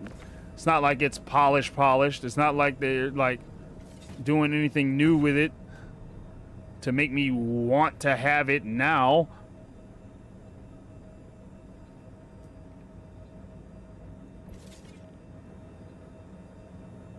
Yeah, but see, that's part of the problem. Like, when you're working on something this big, see, a lot of it, I think, is it just wasn't planned well from the beginning. Yeah, another programmer did it, but didn't he leave notes, comments in the code? Do we not know how to read the code? Did we not plan the code for the future? Like, every ship has basic functions. Flight, like, why aren't these things module based? Why isn't the programming itself module based? Like, it should be very easy to snap a graphic for a weapons rack and add a function call for weapon rack functionality. In my mind, that should be easy. I don't know the back end of this game. And because I don't know the back end of the game, I can't speak to how easy any of that is. But they can, but they never just say like, well, here's why this is hard now. We would love to do it that way, but we have a bunch of legacy code that works in this way. For order us to do that, we have to change out all the legacy code. Oh, okay, thanks. That's a great explanation. I don't have to ask you this question ever again. I can tell other people, why don't they do this? They would love to accept. This is legacy code and it works like this. Yeah, they made the ships before they made the rules for the ships. And I'm like, this is part of like designing the game is you sit down and go, okay, how do we want these things to work for the next, if this is going to be a forever game, like the day they knew they were moving into a forever game, it's like, hey, we got to sit down and rethink how we're doing things then. Because we can't do them the way we've been doing them anymore. I don't think that conversation ever happened. It was, let's continue on, and now the game works like this, except it's going to have to change. I don't think anybody was ready for that conversation. I also wonder if anybody ever tells Chris no. Like, no, Chris, I know you want to do this, but let's wait. That can be a DLC pack or something. Like, right now we need to get this other stuff done. Yep, Blue, I'm still here. I'm about to be off in a minute. I'm just finishing up the mission. I haven't finished one of these missions in forever. Last time I tried it glitched to like crazy. Ooh, well, of course, I'm not in live either. Live seemed to work worse than this did. Ooh. But yeah, that's my rant on how the game runs. But at this point, I'm just like, I'll just be patient. They'll figure it out one way or the other. They made the older ships for the older 1 SCU boxes, and when they made the new boxes, yeah, and that's what I mean. Like, okay, so how? I'll say it this way. I'll use cargo as a great example because they did the Cargo Empires patch. My plan for approaching cargo would have been like, okay, guys, we need some standards for all this stuff. So there's standard box sizes. When you build a ship, you need to test the fit of all of this. You need to test how everything fits. There should be some clearance to move things around. There should be walkways to get around cargo. There should be ways to do things. So every ship you build from here on needs to work with this. Older ships, we may need to update. How many ships are in the catalog? And here's another thing I would have done. I would not have made this many ships at this stage. I would have had archetype ships. Like, we have our base cargo model, we have our base fighter, we have this, and we have maybe 1 or 2 variations on it so that we can test other features. So that we know all these things work. As long as we build the ships with these stock standard dimensions or whatnot, it'll work every time across all ships. There should have been, I would have treated the MFDs and everything as software that you load into a ship.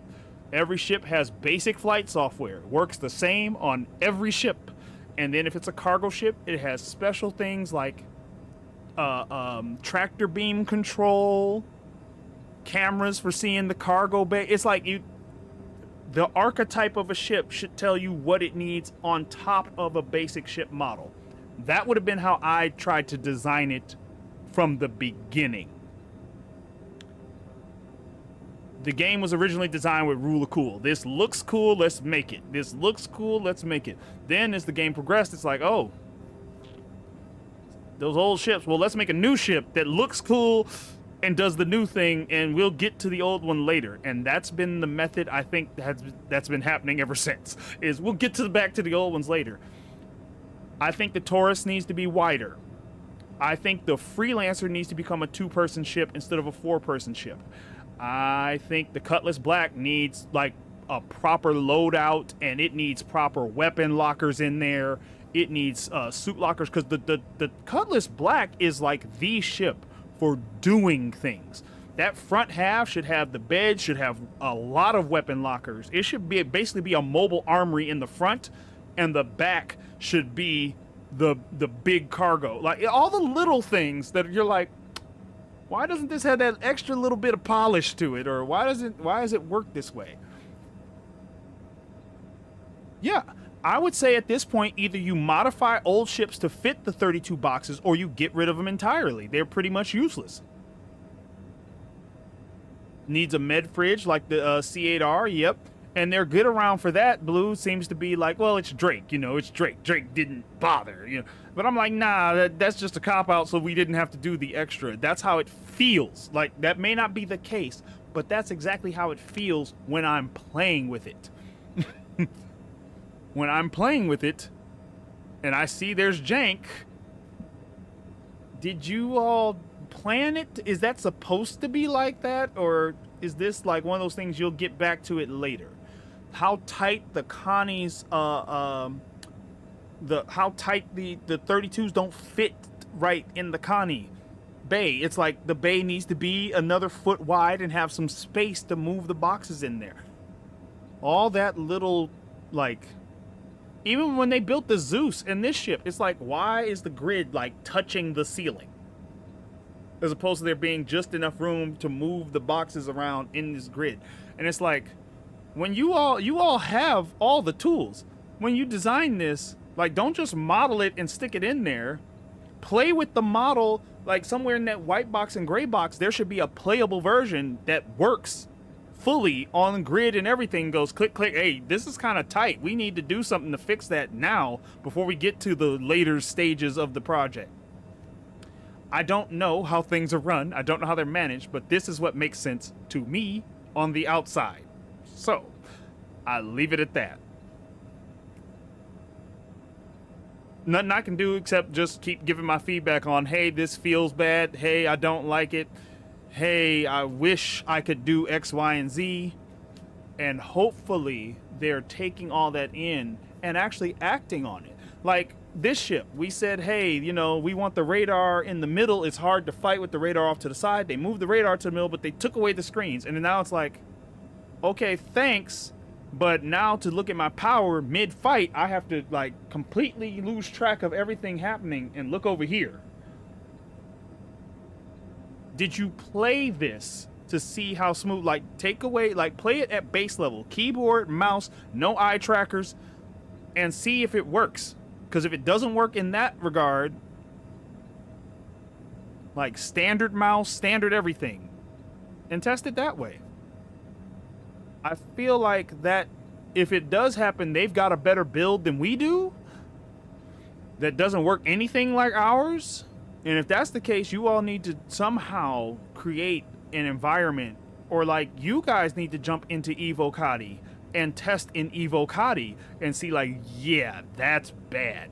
Like we need to fix this in a hurry. Too many ships that need fixing, too much stuff. And it's like, that's why I say, I feel like, hey, if server meshing is that line, after 4.0 is live, I want engineering so bad. But if you told me we're going to hold off on engineering, on some of that stuff, on crafting, until the build gets better. Yeah, they don't have a better build than us. Look at the demo SQ42. Yeah, and so if their build isn't any better, there's no reason they didn't know, hey, this grid is really tight. You think of everybody who had the Zeus CL, and they were talking about how they had to fit the stuff in. It's like, you either aren't trying to play it like we do, there's a disconnect there, because in the modeling process, like you have the dimensions that you use to build the model. So if your model is exact to the dimensions of the boxes, it's too tight. It needs to have room. There should be extra space. Like little things that make you just scratch your head and go, so how'd you make this? Because why didn't you add just an extra like couple inches, an extra like 10 centimeters of space around everything so that these things slid in easy? Seems obvious to the rest of us, but not to you, and I'm curious why. Why did you, like, I know we have a 2 SCU, like a 1 SCU space above this 32 container, but why is it so tight? How come in this ship there's an actual bunch of space in the belly grid above the grid, but we don't use it? All those kind of things are like the questions that, and the thing that really bothers me. Yeah, but even if you were running out of money, like they're not running out of money like that, I don't think. Because right now, the sales are booming again.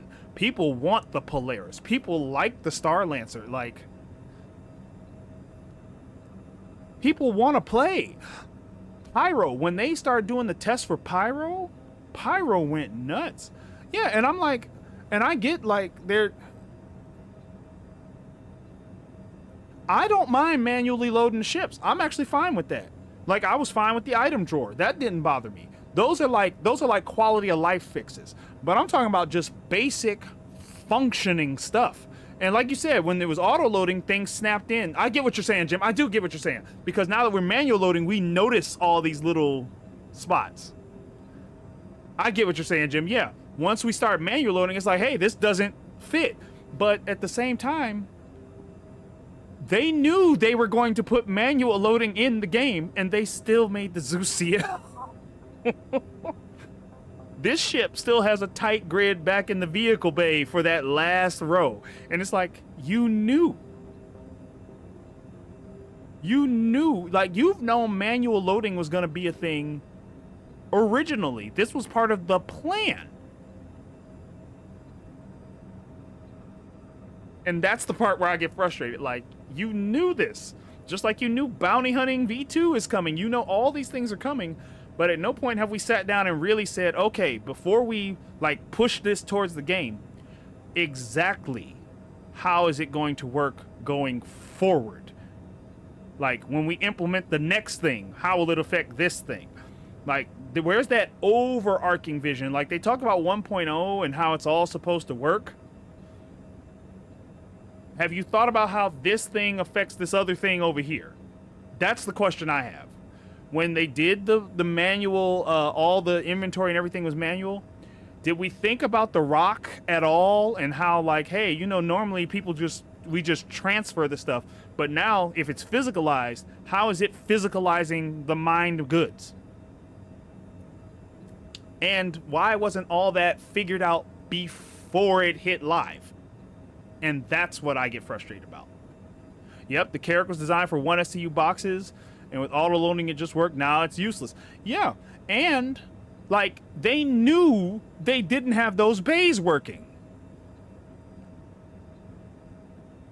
That should have been like a high priority. We need to figure out this piece of tech so we can make this move forward.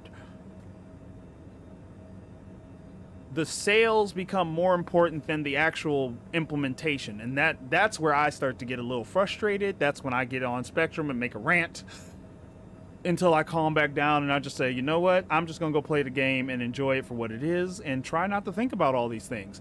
But when I play with my ship and I have to use boxes and the boxes don't fit through a door, and I wouldn't use the box if I had storage in an area, or if I could use a suit locker, or if my weapon rack worked.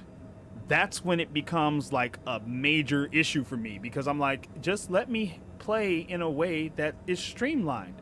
There's no reason those doors shouldn't just open fully, because you had this same problem originally on the Freelancer where the door didn't open all the way, people couldn't use that second cargo space. You fixed it. But then you put those same bad doors in this ship. Why? Like, that's the part where I get frustrated. It's like they don't want you to do certain things, so they're trying to put up roadblocks. And it's like, stop putting up roadblocks. Focus on the fun. Just let it be fun. Especially right now, if you're still in the we're figuring it out phase, well then let us do whatever while you figure it out. So, whew, that's my rant. That's my big rant. But yeah, for now, like I say, I'm just gonna find my own fun in the game. I like outfitting my ships. I like I like the physicalized stuff. I really do. Like, that's what got me into the game, was when I first saw someone, you know, hit an open button on a door of a ship and the door came down. They walked in and they could toggle this and flip that switch and doors opened and things happened. I was sold. I was sold on the game. I like all that intricacy, that immersion, but don't block the fun at the same time. That's my only gripe. So, with that being said, I'm gonna call it for today. Thank you for watching me play, watching me rant. Game's probably about to kick me out on a timeout. Jim said, I got into the game when I saw you could salvage ships and pull the components and resell them. Exactly. But a lot of that stuff doesn't work yet. And that's what I mean. Like, just finish a thing. You started with the cargo recently. Finish the cargo. The save Stanton missions. Why put them to live? It's because you have these, the sales deadlines are more important than the functionality. And I hope that turns a corner where, like, this ship, if they said it wasn't ready by IAE, sorry, it'll be ready in the next month or so. Cool. I'm fine with that. Like, because I still want the ship, but I want a working ship.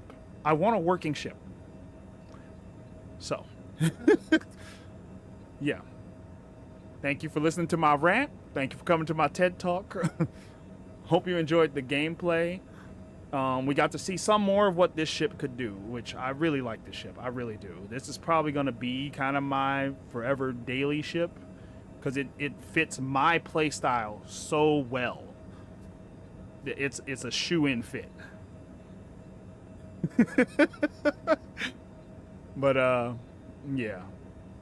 Please, if you like all of this, including sometimes me ranting about the state of the game, just like, subscribe. I don't do these rants all the time.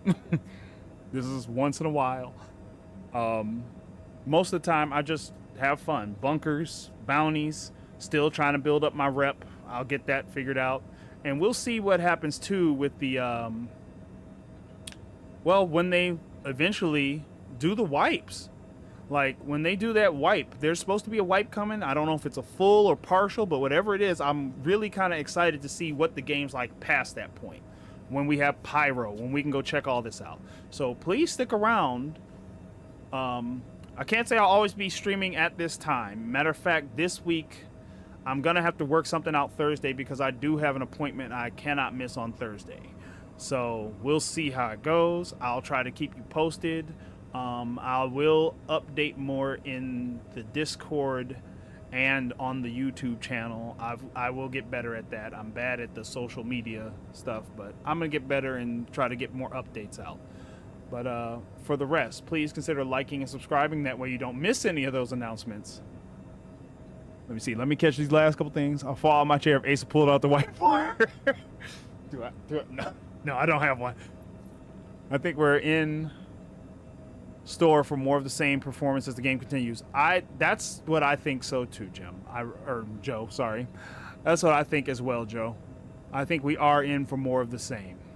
But yeah, I'm gonna sign off for now. 07 to you all. I will catch you on the next one. Peace.